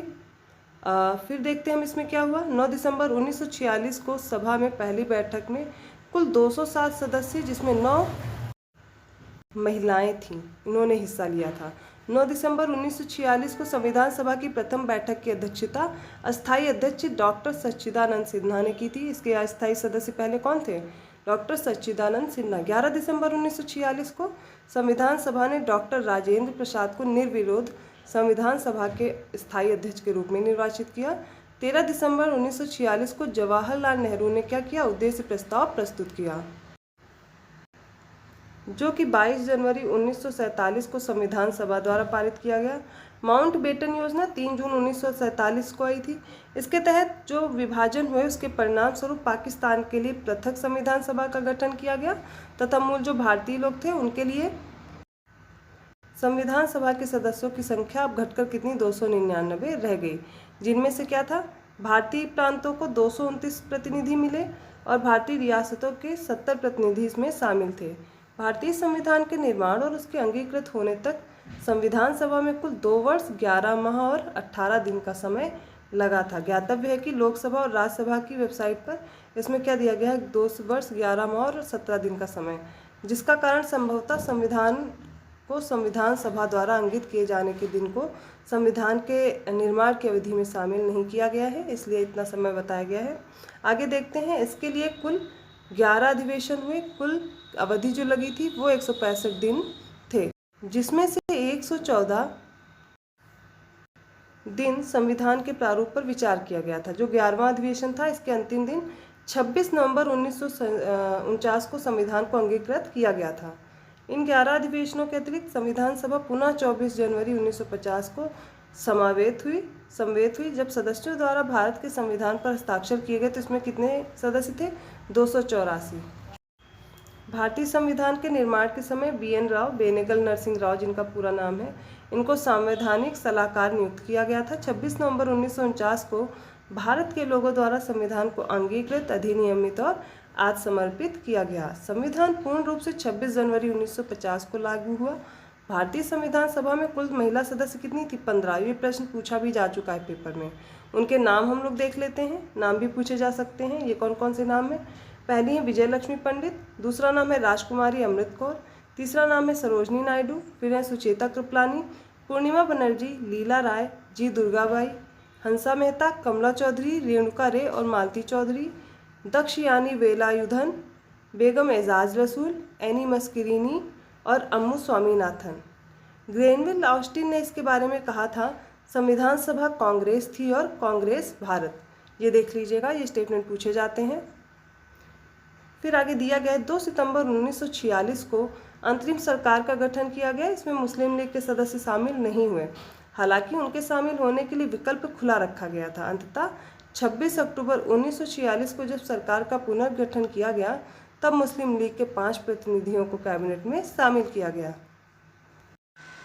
अब इनसे संबंधित प्रश्नों को हम लोग हल कर लेते हैं। भारत के लिए संविधान की रचना हेतु संविधान सभा का विचार निम्नलिखित में से सर्वप्रथम किसने किया था? स्वराज पार्टी ने, कांग्रेस पार्टी ने, मुस्लिम लीग ने या फिर सर्वदलीय सम्मेलन ने किया था? तो इसका सही उत्तर हो जाएगा स्वराज पार्टी ने किया था। कब किया था? सबसे पहले 1934 में किया था। मई 1934 में रांची में स्वराज पार्टी ने आत्मनिर्णय के आधार की एक मांग की और इसका एक प्रस्ताव पारित किया था, जिसे कहा गया वयस्क मताधिकार के आधार पर निर्वाचित भारतीय प्रतिनिधियों की एक संविधान सभा होगी जो संविधान का निर्माण करेगी। भारतीयों की ओर से संविधान सभा की मांग करने का यह प्रथम अवसर था। स्वतंत्रता के पूर्व के दिनों में प्रारंभ में किसने संविधान निर्मात्री सभा का विचार प्रस्तुत किया था? ऑप्शन दिए गए हैं M N Roy, B R Ambedkar, Annie Besant या जवाहरलाल नेहरू। इसका सही उत्तर हो जाएगा ए। वर्ष 1934 में ही भारत में संविधान निर्मात्री सभा का विचार एम एन रॉय ने दिया था। एक निर्वाचित संविधान सभा द्वारा भारत के संविधान का निर्माण करने का प्रस्ताव किया गया था। साइमन कमीशन द्वारा, भारत सरकार अधिनियम 1935 द्वारा, क्रिप्स मिशन द्वारा या ब्रिटिश कैबिनेट डेलीगेशन द्वारा। इसका सही उत्तर हो जाएगा सी, क्रिप्स मिशन द्वारा। एक निर्वाचित संविधान सभा द्वारा भारत के संविधान का निर्माण करने द्वितीय विश्व युद्ध के समाप्त होने के पश्चात इसका प्रस्ताव सर्वप्रथम क्रिप्स मिशन 1942 द्वारा किया गया था।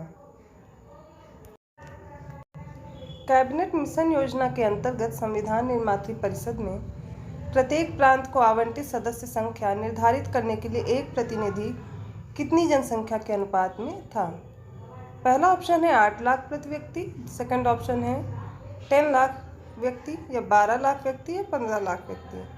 इसका सही उत्तर हो जाएगा बी, 10 लाख व्यक्ति। कैबिनेट मिशन वर्ष 1946 में भारत में आया था। मिशन ने अपनी रिपोर्ट में संविधान सभा के गठन का एक सूत्र प्रस्तुत किया था, जिसके आधार पर संविधान सभा निर्वाचित होनी थी और प्रांतों का प्रतिनिधित्व जनसंख्या के आधार पर होना था। इसके तहत मोटे तौर पर प्रति 10 लाख व्यक्तियों के ऊपर एक प्रतिनिधि के निर्वाचन की व्यवस्था प्रस्तावित थी। अगला प्रश्न है, इन व्यक्तियों में से कौन कैबिनेट मिशन का सदस्य नहीं था? William Wood, Pethick Lawrence, Stafford Cripps या ए.बी. अलेक्जेंडर। इसका सही उत्तर हो जाएगा ए, विलियम वुड। इसका मतलब ये जो तीनों थे ये इसके सदस्य थे, याद कर लीजिए। कैबिनेट मिशन मार्च 1946 भारत में पहुंचा। इस मिशन के सदस्य स्टेफोर्ड क्रिप्स, ये अध्यक्ष बोर्ड ऑफ ट्रेड थे, पैथिक लॉरेंस थे जो भारत के सचिव थे उस समय, और ए.बी. अलेक्जेंडर जो कि नौसेना मंत्री थे, ये लोग थे। 6th क्वेश्चन है, भारतीय संविधान सभा का गठन किया गया था भारत सरकार अधिनियम 1935 के अंतर्गत, क्रिप्स योजना 1942 के अंतर्गत, कैबिनेट मिशन योजना 1946 के अंतर्गत या फिर भारतीय स्वतंत्रता अधिनियम 1947 के अंतर्गत। और इसका सही उत्तर है सी, जो भारतीय संविधान सभा का प्रतिनिधिक निर्वाचन था उसके आधार का जो गठन दिया गया था वो कैबिनेट मिशन योजना 1946 के अंतर्गत किया गया था। 1946 में निर्मित अंतरिम सरकार में कार्यपालिका परिषद के उपसभापति थे। इसके सही उत्तर है जवाहरलाल नेहरू। 24 अगस्त जो 1946 का अंतरिम राष्ट्रीय सरकार की घोषणा इस व्यवस्था के साथ की गई कि अंतरिम सरकार 2 सितंबर 1946 को कार्यभार संभालेगी। वायसराय इसमें कार्यपालिका परिषद का पदेन अध्यक्ष था और जवाहरलाल नेहरू इसके उपाध्यक्ष या उपसभापति बनाए गए थे। निम्नलिखित में से कौन अगस्त 1946 में गठित प्रथम अंतरिम राष्ट्रीय सरकार का सदस्य नहीं था? सी Rajagopalachari, doctor Rajendra Prasad, doctor S Radhakrishnan या जगजीवन राम। इसमें से डॉक्टर एस राधाकृष्णन इसमें सदस्य नहीं थे। कैबिनेट मिशन योजना के आधार पर 24 अगस्त 1946 की घोषणा के तहत नवनिर्वाचित संविधान सभा से 2 सितंबर 1946 को भारत की अंतरिम सरकार का गठन किया गया था। इसमें सी राजगोपालाचारी शिक्षा मंत्री, डॉक्टर राजेंद्र प्रसाद खाद्य एवं कृषि मंत्री और जगजीवन राम श्रम मंत्री थे, जबकि डॉक्टर एस राधाकृष्णन इस प्रथम अंतरिम राष्ट्रीय सरकार के सदस्य नहीं थे। वेबल योजना के बारे में बताना है। वेबल योजना के बारे में कथन दिया गया है कि यह इस योजना के अनुसार कार्यकारी परिषद में हिंदू और मुस्लिम सदस्यों की संख्या समान होनी थी और इसका कारण दिया गया है। वेबल का विचार था कि ऐसी व्यवस्था से भारत का बंटवारा बच जाता। हमें बताना है कथन और कारण में से कौन से सही हैं। ऑप्शन दोनों सही हैं या फिर इसका सही एक्सप्लेनेशन है। तो देखिए इसका जो कथन है वो बिल्कुल सही दिया गया है, किंतु इसका कारण जो है वो गलत दिया गया है। ठीक है, इसका एक्सप्लेनेशन देख लेते हैं।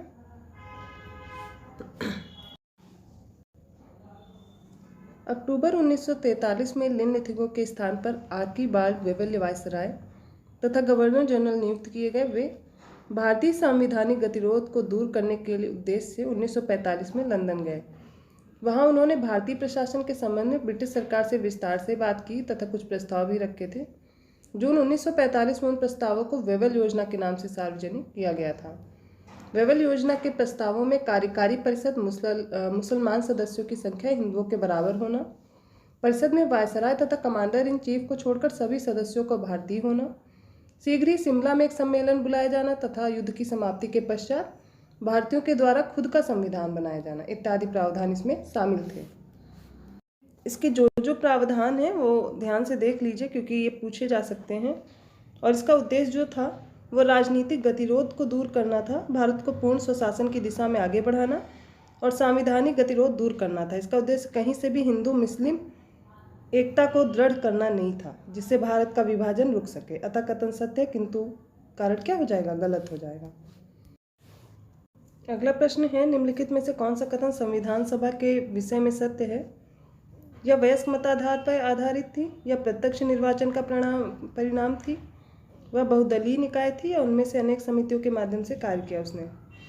तो इसमें से देख लेते हैं। पहला और दूसरा गलत है, तीसरा और चौथा सही है। पहला गलत है, दूसरा गलत है, तो इसके अनुसार तीसरा ऑप्शन सही हो जाएगा, सी। देख लेते हैं एक्सप्लेनेशन। संविधान सभा के गठन के लिए राज्यों की विधानसभाओं का उपयोग निर्वाचक मंडल के रूप में किया गया, अतः संविधान सभा अप्रत्यक्ष निर्वाचन का परिणाम थी। इसका वह निर्वाचन वयस्क मताधिकार पर आधारित नहीं था। संविधान सभा में अनेक दलों के लोग शामिल थे। इस सभा ने अपने कार्यों का संचालन करने के लिए अनेक समितियों का गठन किया था। अगला प्रश्न है, भारतीय संविधान सभा के संबंध में निम्नांकित में से कथन कौन से सही हैं? यह वयस्क मताधिकार पर आधारित थी या प्रत्यक्ष निर्वाचन का परिणाम थी या बहुदलीय संरचना नहीं थी या कई समितियों के माध्यम से कार्यरत थी? देखिए अभी हम पिछला क्वेश्चन भी इसी से डिस्कस कर चुके हैं। तो यह कहीं से भी प्रत्यक्ष निर्वाचन का परिणाम तो थी नहीं, ठीक है। और यह बहुदलीय संरचना नहीं थी, ऐसा गलत दिया गया है क्योंकि यह बहुदलीय संरचना थी। ये सही दिया गया कि यह वयस्क मताधिकार पर आधारित नहीं थी, ठीक है।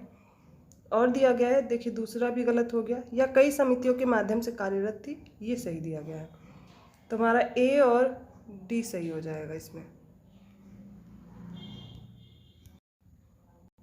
अगले प्रश्न में पूछा गया है, संविधान सभा के बारे में कौन सा कथन गलत है? इसने बड़ी संख्या में समितियों की मदद से काम किया, उनमें से प्रारूप समिति महत्वपूर्ण थी। दूसरा स्टेटमेंट है, अल्पसंख्यक समुदाय जैसे ईसाई, एंग्लो इंडियन और पारसियों को भी सभी में पर्याप्त प्रतिनिधित्व दिया गया।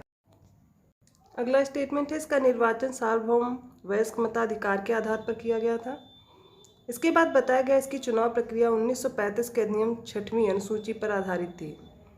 कर, संपत्ति और शैक्षणिक योग्यता के कारण मताधिकार सीमित था। हमें इसमें से सही उत्तर का चुनाव करना है। और पूछा क्या गया है? गलत कथन।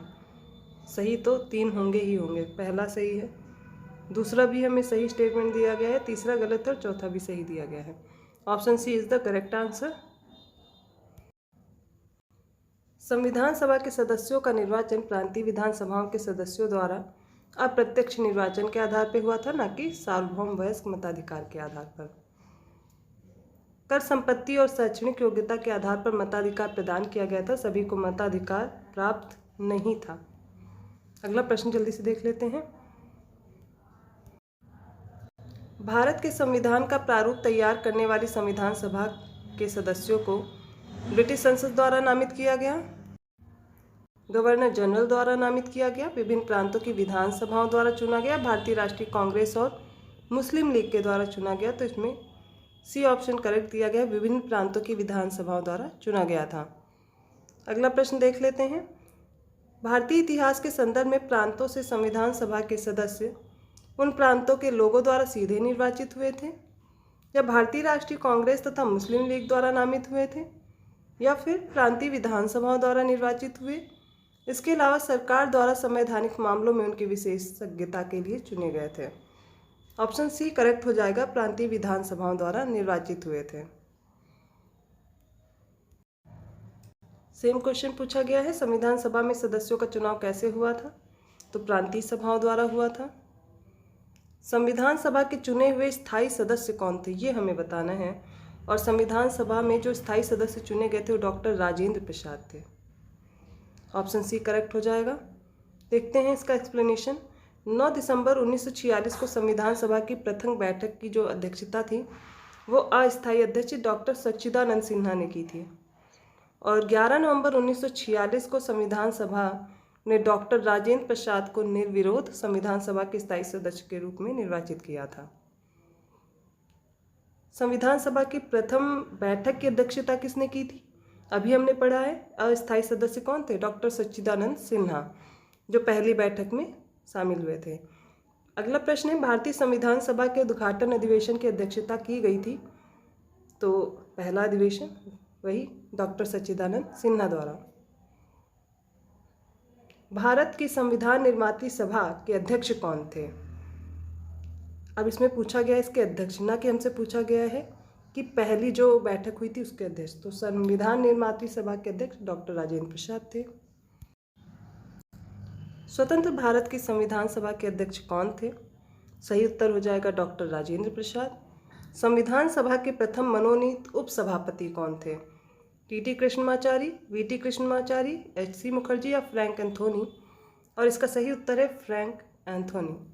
संविधान सभा के प्रथम अस्थायी उपसभापति उपाध्यक्ष फ्रैंक एंथोनी, जिन्हें 9 दिसंबर 1946 को अस्थायी सभापति या अध्यक्ष सच्चिदानंद, जो उसके अध्यक्ष थे सच्चिदानंद सिन्हा द्वारा मनोनीत किया गया था। एस मुखर्जी जो थे वो संविधान सभा के पहले स्थायी अध्यक्ष थे। ठीक है, याद रखिएगा। भारतीय संविधान सभा की स्थापना कब की गई थी?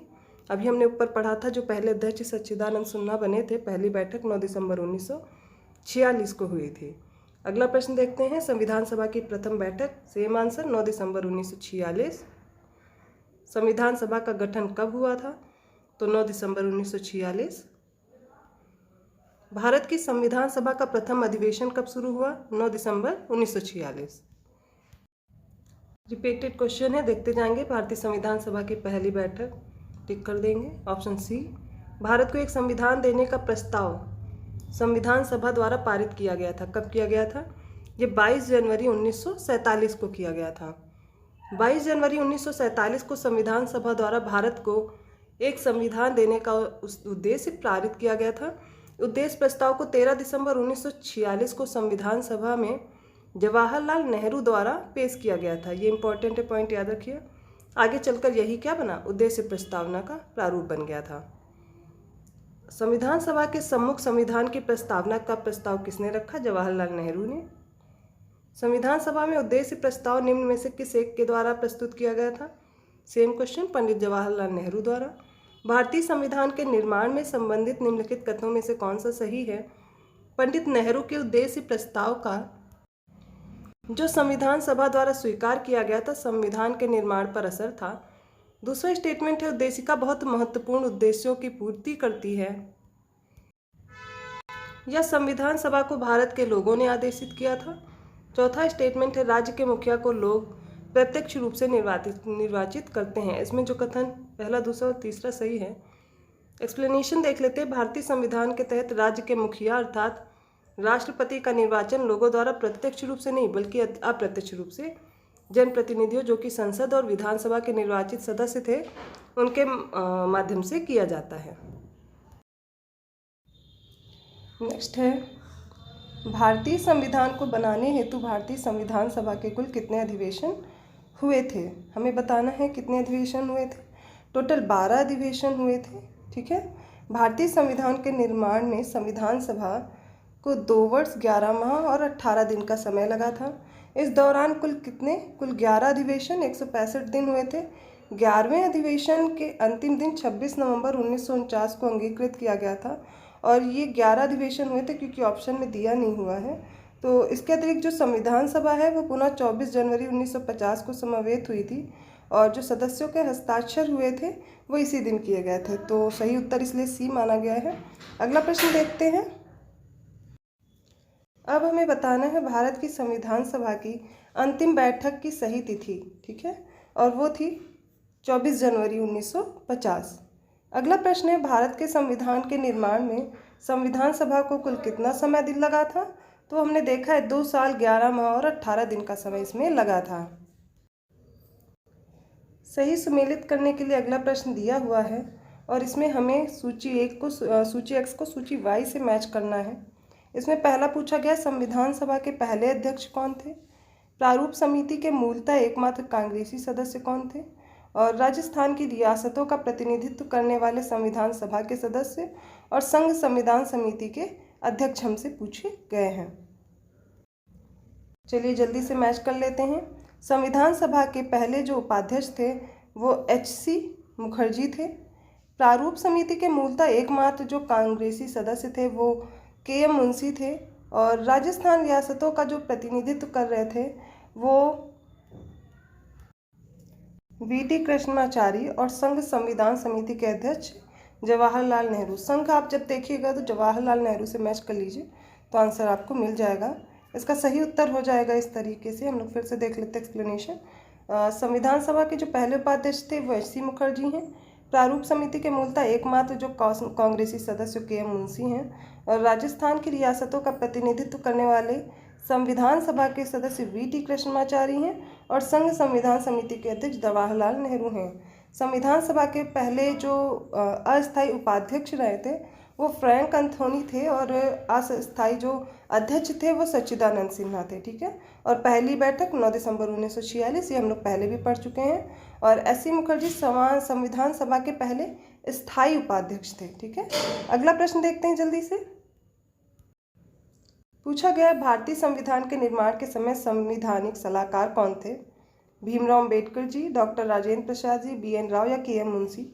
इसका सही उत्तर हो जाएगा बेनेगल नरसिम्हा राव, BN राव जिनका नाम है।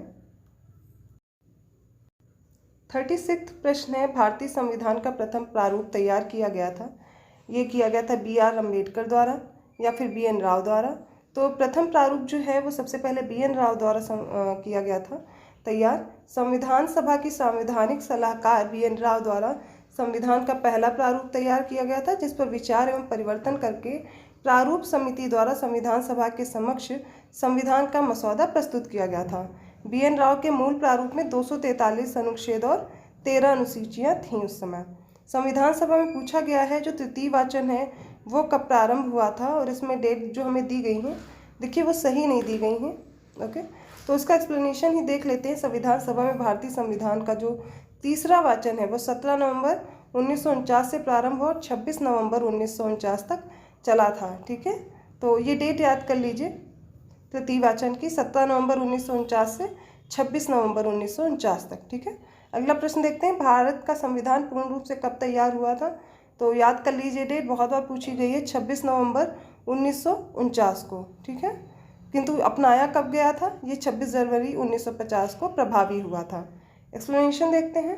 भारतीय संविधान की उद्देशिका प्रस्तावना में उल्लेख किया गया है कि 26 नवंबर 1949 को भारत के लोगों ने संविधान को अंगीकृत, अधिनियमित और आत्मार्पित किया था। संविधान को अपनाने, उसके पूर्ण होने और पारित होने की जो अंतिम रूप से देने की तिथि है वो 26 नवंबर 1949 को ही माना जाता है। इसी दिन से नागरिकता, अंतःकालीन संसद, अस्थायी संक्रमणकालीन उपबंध भी लागू हो गए थे, तथापि संविधान के शेष जो उपबंध थे वो 26 जनवरी 1950 से प्रभावी हुए थे।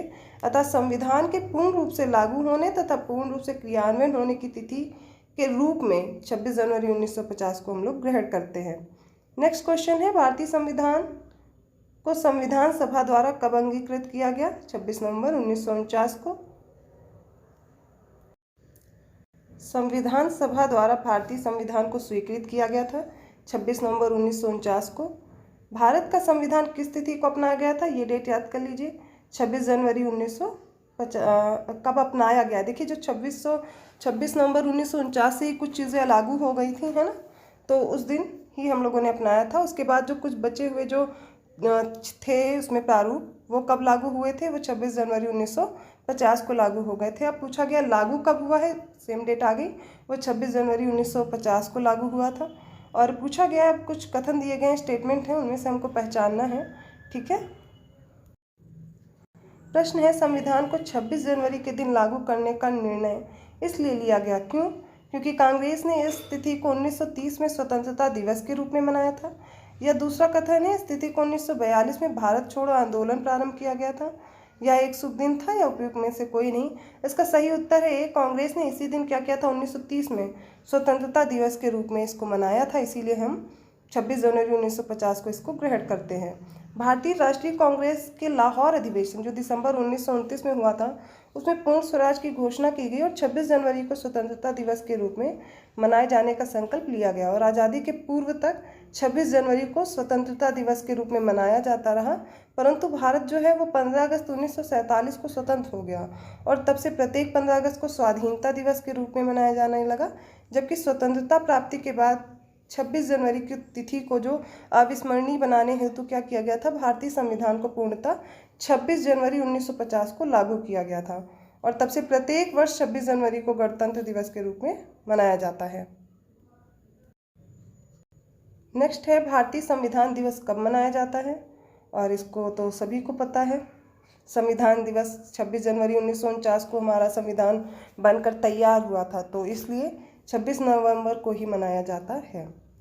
नेक्स्ट प्रश्न देख लेते हैं, भारतीय संविधान को अपनाया गया था संवैधानिक सभा द्वारा, ठीक है। संविधान सभा के जो 11वें अधिवेशन में 26 नवंबर 1949 को भारतीय संविधान सभा द्वारा अपनाया, अंगीकृत और अधिनियमित किया गया। अगला प्रश्न है, भारतीय संविधान को 26 नवंबर 1949 को किसके द्वारा अधिनियमित किया गया था? तो भारतीय जो संविधान सभा है उसके द्वारा किया गया था। नेक्स्ट प्रश्न देखते हैं, भारत का संविधान अंगीकृत और अधिनियमित हुआ। हम लोग बार बार इस प्रश्न को देख चुके हैं और देख सकते हैं कितनी इंपॉर्टेंस है इस प्रश्न की।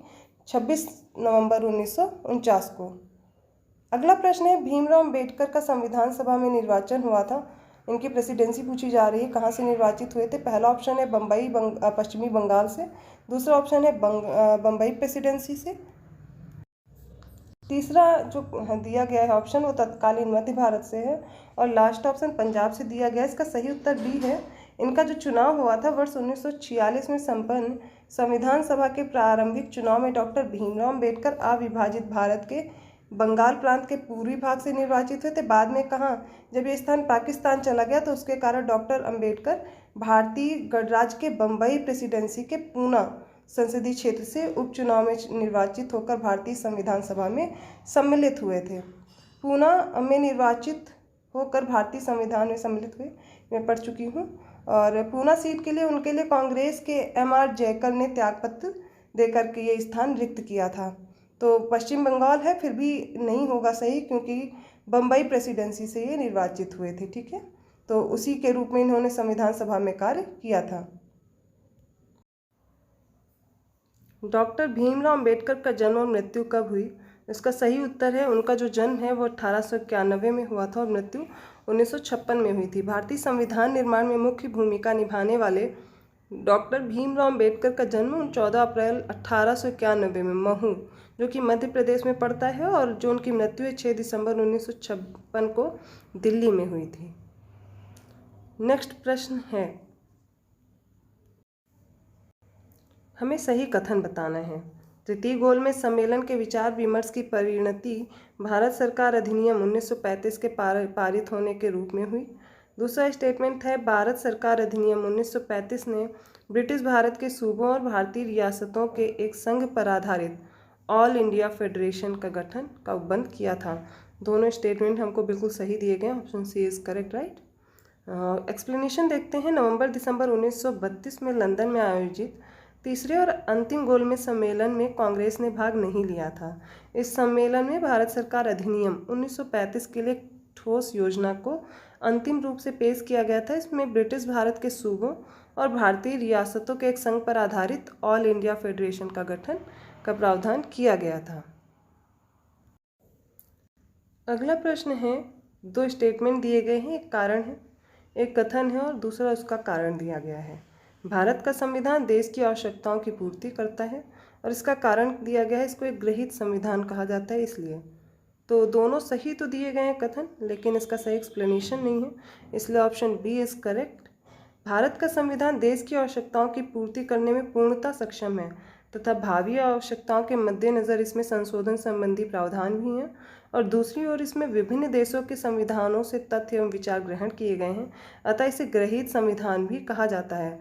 किंतु दोनों सही हैं, इसका मतलब ये नहीं है कि हमारे देश की जो संविधान है पूर्ति करता है सारी आवश्यकताओं की, वो इस वजह से है। तो कथन तो सही है लेकिन उसका स्पष्टीकरण नहीं है वह। अगला प्रश्न है, संविधान सभा में वयस्क मताधिकार को 15 वर्ष के लिए स्थापित करने की बात कही थी, किसने कही थी? ये मौलाना आज़ाद ने कही थी।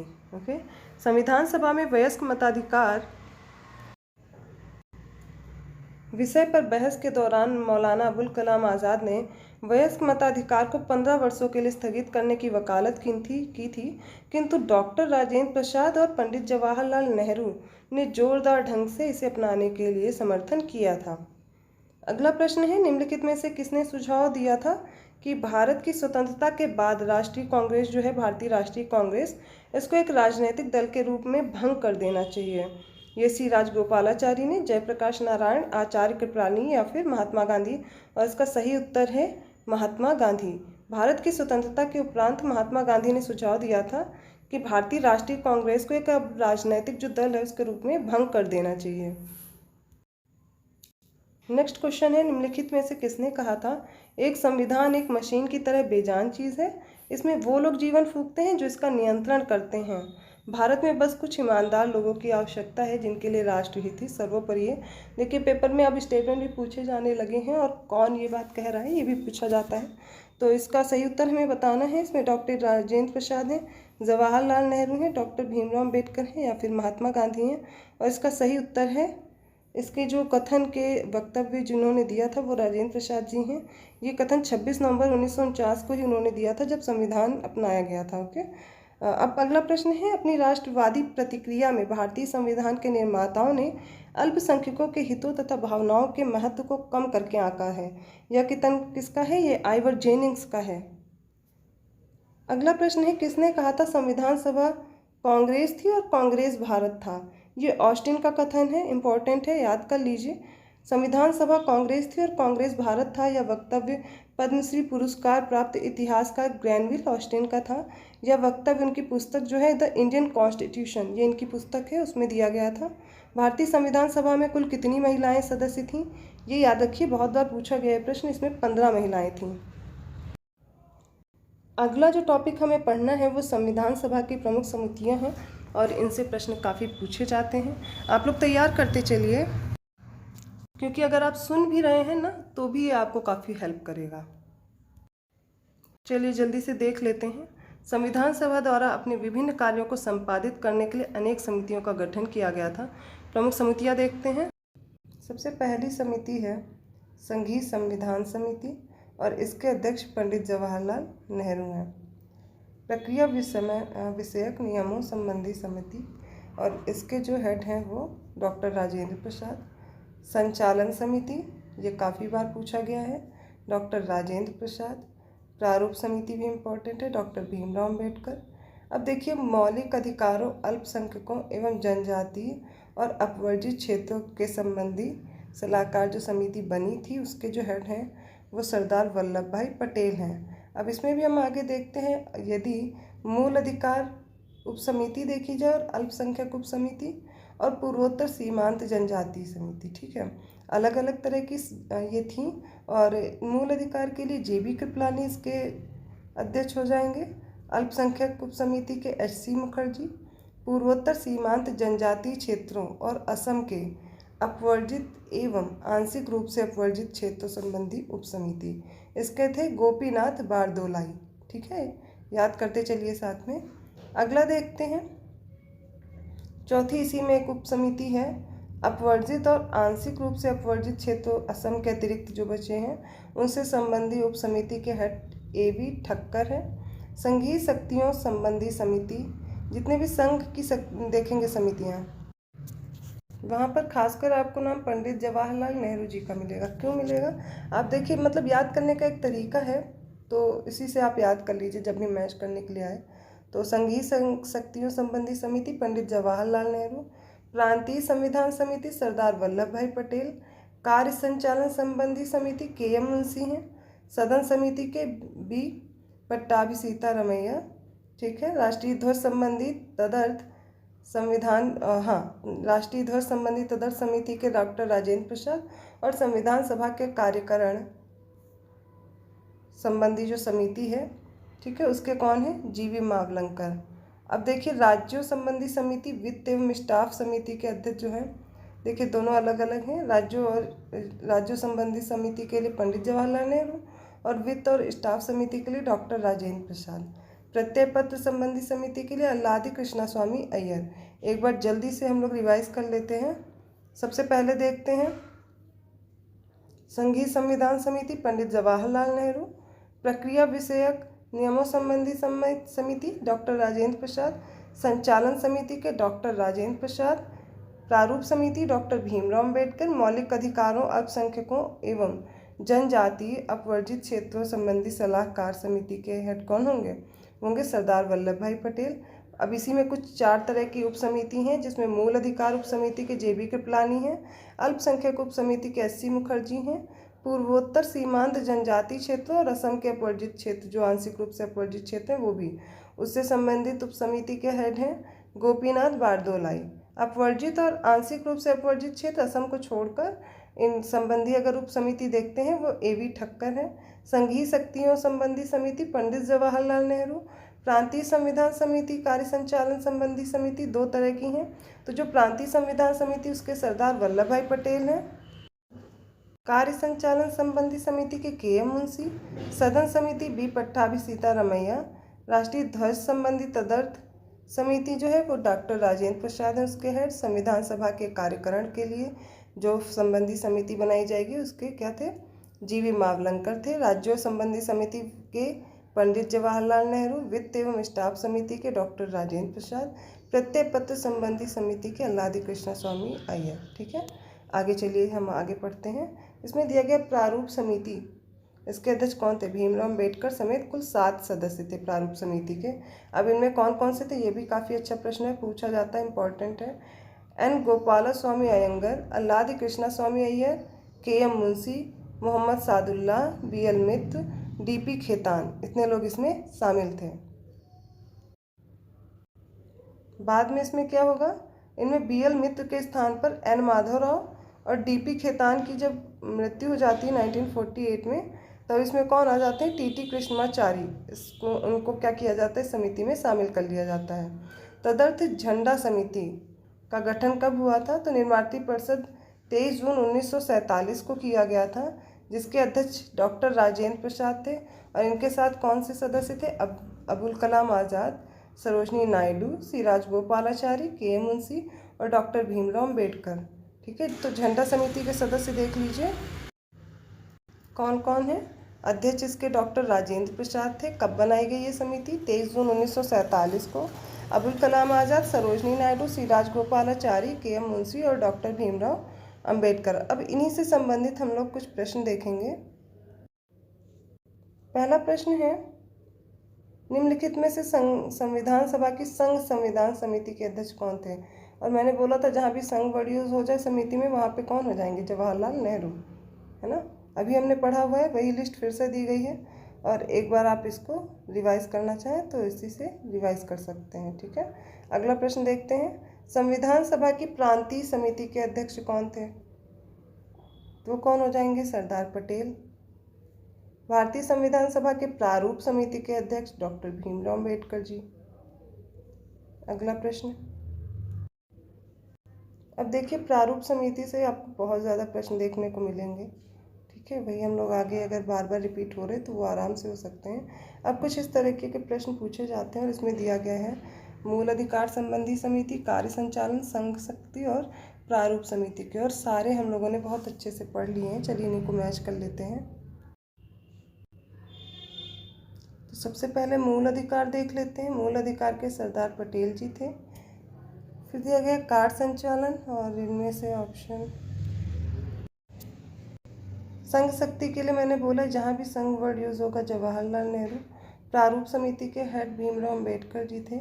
और कार्य संचालन के डॉक्टर राजेंद्र प्रसाद थे। यहाँ पे के मुंशी नहीं होगा, डॉक्टर राजेंद्र प्रसाद कर लीजिए। ठीक है, देख लेते हैं एक्सप्लेनेशन।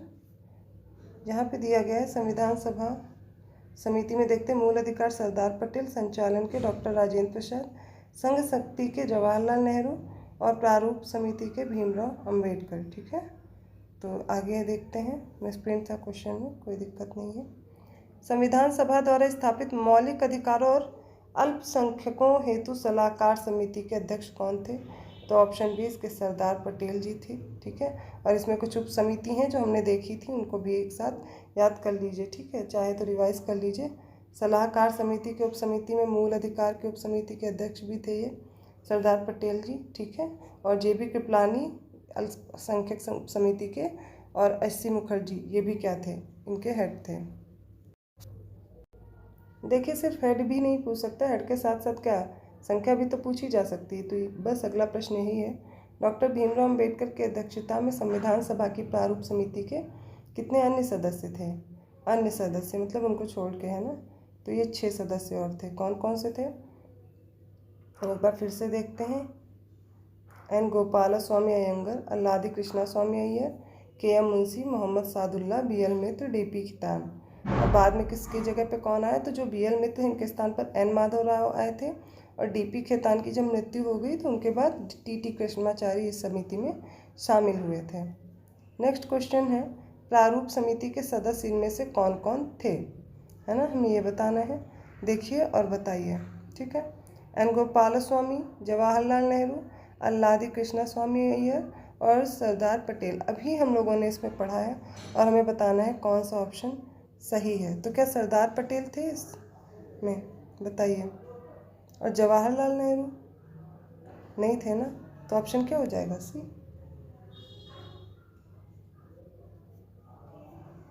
ओके, चलिए देखते हैं आगे। पांडुलेखन समिति का निम्न में से कौन सदस्य नहीं था? जवाहरलाल नेहरू नहीं थे, बाकी सारे मतलब थे। तो बाकी सबको याद कर लीजिए, मोहम्मद सादुल्ला, के एम मुंशी, ए के अय्यर। ठीक है, आगे देखते हैं। संविधान सभा ने डॉक्टर भीमराव अम्बेडकर की अध्यक्षता में प्रारूप समिति का गठन किया था। कब? 29 अगस्त 1947। डेट याद कर लीजिए। ठीक है, प्रारूप समिति का गठन कब हुआ? 29 अगस्त 1947। ठीक, अगला प्रश्न है, संविधान निर्मात्री परिषद जो कि झंडा समिति थी, इसके अध्यक्ष कौन थे? डॉक्टर राजेंद्र प्रसाद थे। ठीक है, यहाँ पे झंडा समिति की बात हो रही है। प्रारूप समिति के हेड थे भीमराव अम्बेडकर जी। एक बार एक्सप्लेनेशन फिर से देख लेते हैं। भारतीय इतिहास में 2 झंडा समितियों का उल्लेख मिलता है। पहली 2 अप्रैल 1931 को कांग्रेस के कराची अधिवेशन में गठित झंडा समिति, जिसके अध्यक्ष सरदार वल्लभ भाई पटेल थे, तथा शेष 6 सदस्य थे। अब इसमें कौन कौन थे? Maulana Abul Kalam Azad, Tara Singh, Jawaharlal Nehru, doctor DB. केलकर, हरेदकर एवं पट्टाभी सीता रमैया। इतने लोग थे। एक तदर्थ झंडा समिति थी। ठीक है, इसका गठन संविधान निर्मात्री परिषद ने किया था। और कब किया था? 23 जून 1947 को। अब इसके अध्यक्ष कौन थे? डॉक्टर राजेंद्र प्रसाद। इनके साथ अन्य सदस्य कौन कौन थे वो देख लेते हैं। तो इसके पहले सदस्य थे अबुल कलाम आज़ाद, सरोजनी नायडू, सी राजगोपालाचारी, के एम मुंशी, डॉक्टर भीमराव अंबेडकर। और यहाँ संविधान निर्मात्री परिषद द्वारा गठित झंडा समिति का प्रश्न था, इसलिए ये उत्तर इसका सही माना गया है। चलिए अगला प्रश्न आगे अब हम पढ़ने जा रहे हैं। अगला जो टॉपिक है वो संविधान का स्रोत है। हर बार पेपर में यहाँ से एक प्रश्न होता है और पूछा जाता है, संविधान के इस भाग को पूछ लिया जाता है या कहाँ से उद्धृत है या कहाँ से लिया गया है ना। इस तरह के प्रश्न पूछे जाते हैं। तो चलिए इसी को स्टार्ट करते हैं। भारतीय संविधान का अधिकांश भाग भारत शासन अधिनियम 1935 से लिया गया है। अब आगे देखते हैं ब्रिटेन के संविधान से क्या क्या लिया गया है। ब्रिटेन के संविधान द्वारा संसदीय शासन पद्धति, विधि का शासन, मंत्रिमंडलीय प्रणाली, एकल नागरिकता, द्विसदनीय प्रणाली, विधायी प्रक्रिया, संसदीय विशेषाधिकार, परमाधिकार, लेख आदि बंद ब्रिटेन के संविधान से लिए गए हैं। एक बार फिर से चेक कर लीजिए। संसदीय शासन पद्धति, विधि का शासन, मंत्रिमंडलीय प्रणाली, एकल नागरिकता, द्विसदनीय प्रणाली, विधायी प्रक्रिया और संसदीय विशेषाधिकार और इसके साथ में परमाधिकार लेख, ये कहाँ से लिए गए हैं? ब्रिटेन के संविधान से। आगे देखते हैं अमेरिकी संविधान से क्या क्या लिया गया है। यहाँ से उद्देशिका का विचार, न्यायिक पुनर्विलोकन, न्यायपालिका की स्वतंत्रता, मूल अधिकार, उपराष्ट्रपति का पद, राष्ट्रपति पर महाभियोग और उच्चतम न्यायालय तथा उच्च न्यायालय के न्यायाधीशों को हटाए जाने का प्रबंध। कहाँ से लिया गया? अमेरिका के संविधान से। आगे देखते हैं आयरलैंड से क्या लिया गया है। नीति निर्देशक तत्व, राष्ट्रपति की निर्वाचन पद्धति, राज्यसभा के कुछ सदस्यों का नामांकन, ये सब कहाँ से लिया गया? आयरलैंड से। इसमें सबसे ज़्यादा इम्पोर्टेंट है नीति निर्देशक तत्व, ठीक है, और राष्ट्रपति के निर्वाचन की पद्धति। अब बात कर लेते हैं कनाडा के संविधान से। तो सशक्त केंद्र के साथ संघीय व्यवस्था कनाडा से ली गई है। केंद्र द्वारा राज्यपालों की नियुक्ति, उच्चतम न्यायालय का परामर्शी न्याय निर्णय, अवशिष्ट शक्तियों का केंद्र में निहित होना आदि कहाँ से लिया गया है? कनाडा से। और देख लेते हैं ऑस्ट्रेलिया से क्या क्या लिया गया है। पहले तो कनाडा का याद कर लीजिए क्या क्या है। सशक्त केंद्र के साथ संघीय व्यवस्था, केंद्र द्वारा राज्यपालों की नियुक्ति, उच्चतम न्यायालय का परामर्शी न्याय निर्णय और अवशिष्ट शक्तियाँ कहाँ हैं? निहित केंद्र में। अगली चीज़ देखते हैं ऑस्ट्रेलिया से क्या क्या लिया गया, ठीक है। तो सबसे पहला जो है ऑस्ट्रेलिया से वो संसद के दोनों सदनों की जो संयुक्त बैठक है वो कहाँ से ली गई? ऑस्ट्रेलिया से।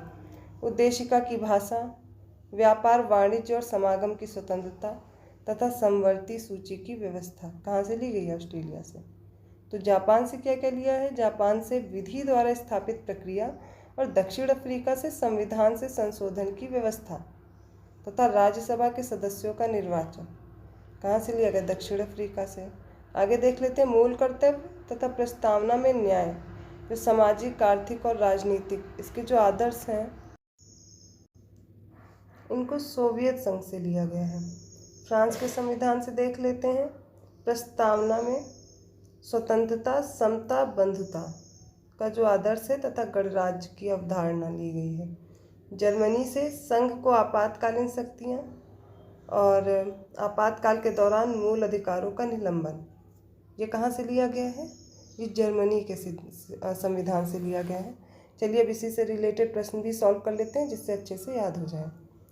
पहला प्रश्न है भारत के संविधान में उद्देशिका का विचार लिया गया है। पहले तो उद्देशिका ही कहाँ पे आधारित है? तो यह यूएसए पे आधारित है, ठीक है। यूएसए के साथ से संविधान में दिया गया है और जो उद्देशिका की भाषा है वो ऑस्ट्रेलिया के संविधान से ली गई है। तो उत्तर हमारे यहाँ सही हो जाएगा ऑप्शन डी, यूएसए। अगला प्रश्न है भारतीय राजनीतिक व्यवस्था में इनमें से कौन सर्वोच्च है? तो हमारा संविधान सर्वोच्च है ना। भारतीय राजनीतिक व्यवस्था में संविधान सर्वोच्च है। यही राज्य व्यवस्था के स्वरूप और उद्देश्य का निर्धारण करता है या विभिन्न इकाइयों के सृजन का प्रावधान करता है। संविधान से ही शासन के सभी अंग अधिकार एवं शक्ति प्राप्त करते हैं।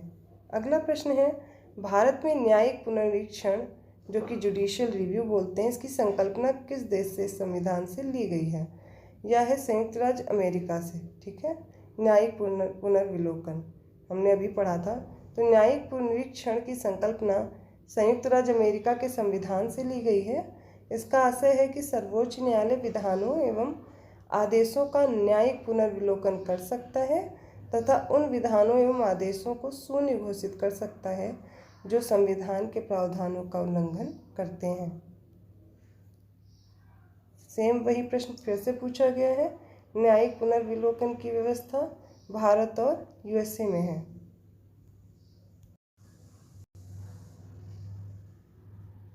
अगला प्रश्न है, निम्नलिखित में से कौन सा लक्षण भारतीय परिसंघ और अमेरिकी परिसंघ में समान रूप से पाया जाता है?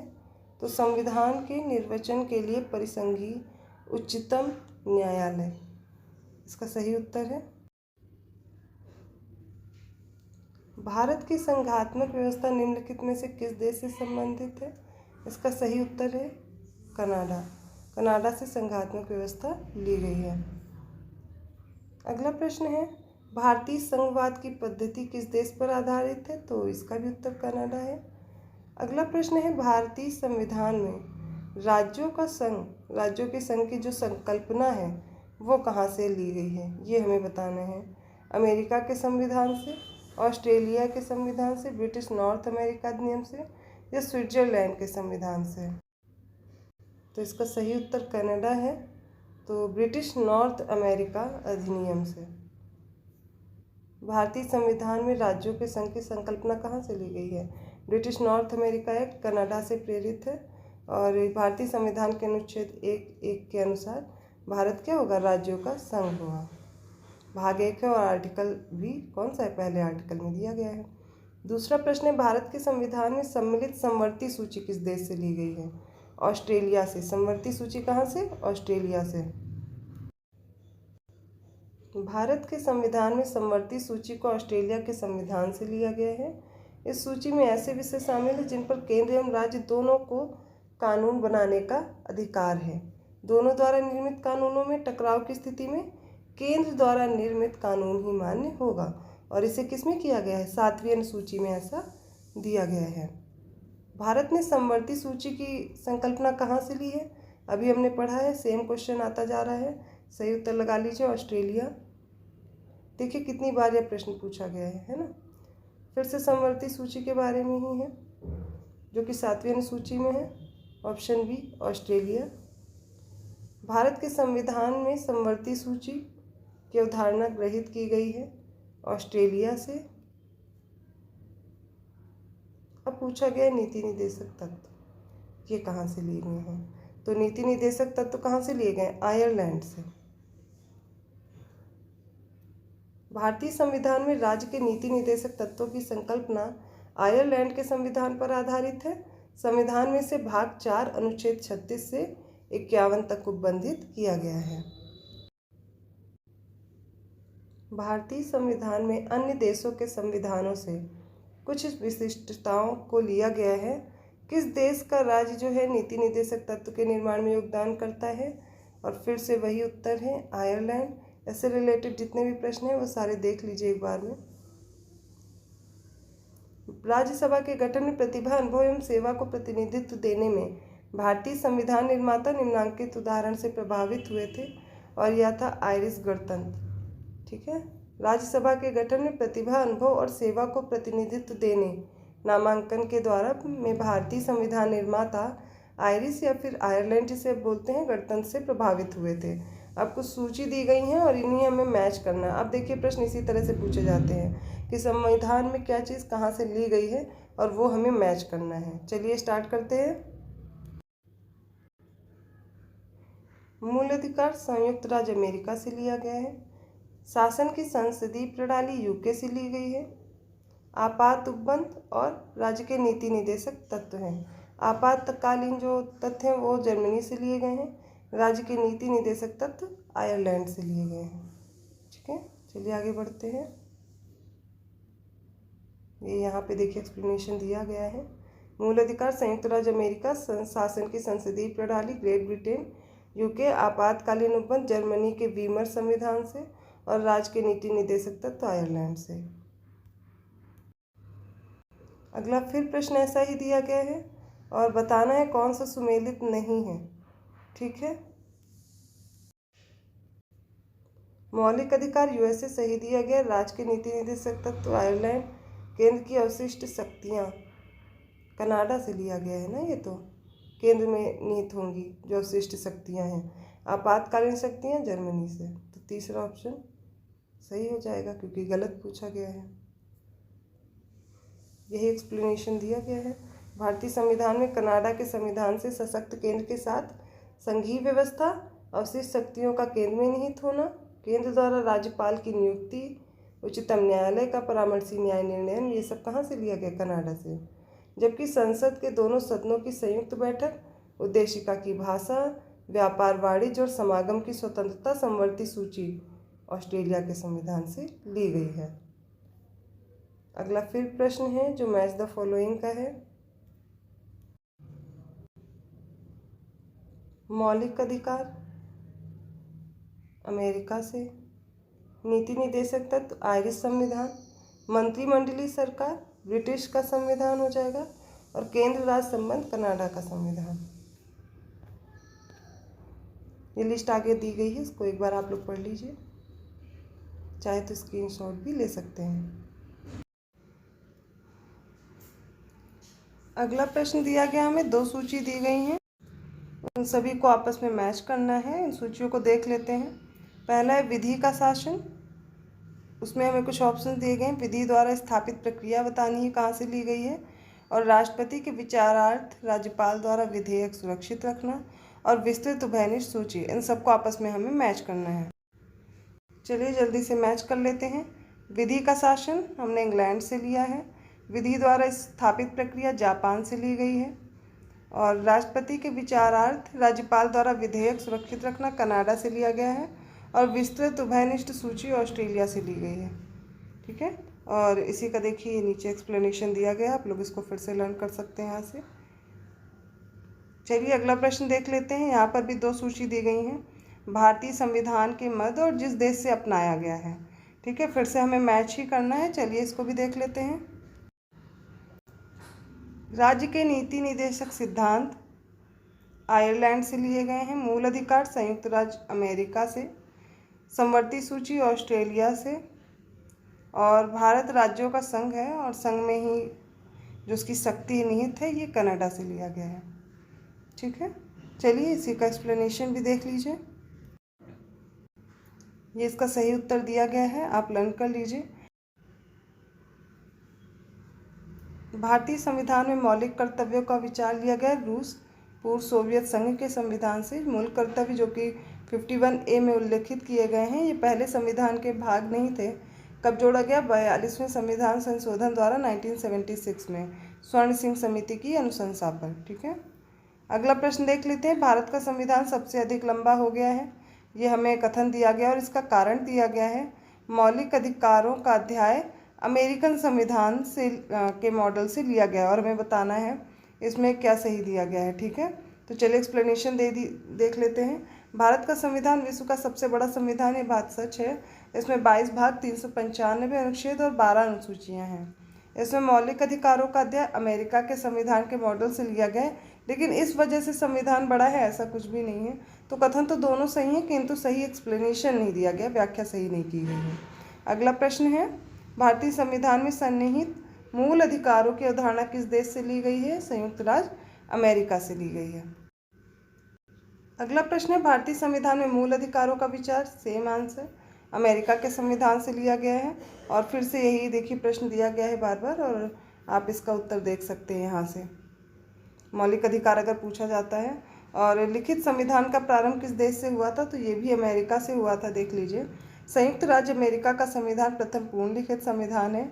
यह विश्व का सबसे छोटा लिखित संविधान है जिसमें मात्र 7 अनुच्छेद शामिल है। वही भारत का संविधान विश्व का सबसे बड़ा लिखित संविधान है जिसमें 395 अनुच्छेद शामिल हैं। यहाँ तक हमने फर्स्ट पार्ट कंप्लीट कर लिया है पॉलिटी का। नेक्स्ट वीडियो में हम इससे आगे कंटिन्यू करेंगे। अगर आपको वीडियो अच्छा लगा तो प्लीज़ लाइक कीजिए और लोगों तक भी शेयर कीजिए, क्योंकि घटना चक्र का इंपॉर्टेंस आप सभी लोग जो एग्ज़ाम देने जा रहे हैं बहुत अच्छे से समझते हैं। इनसे प्रश्न हर बार पूछे ही जाते हैं। तो आप चैनल को भी सब्सक्राइब कीजिए। धन्यवाद।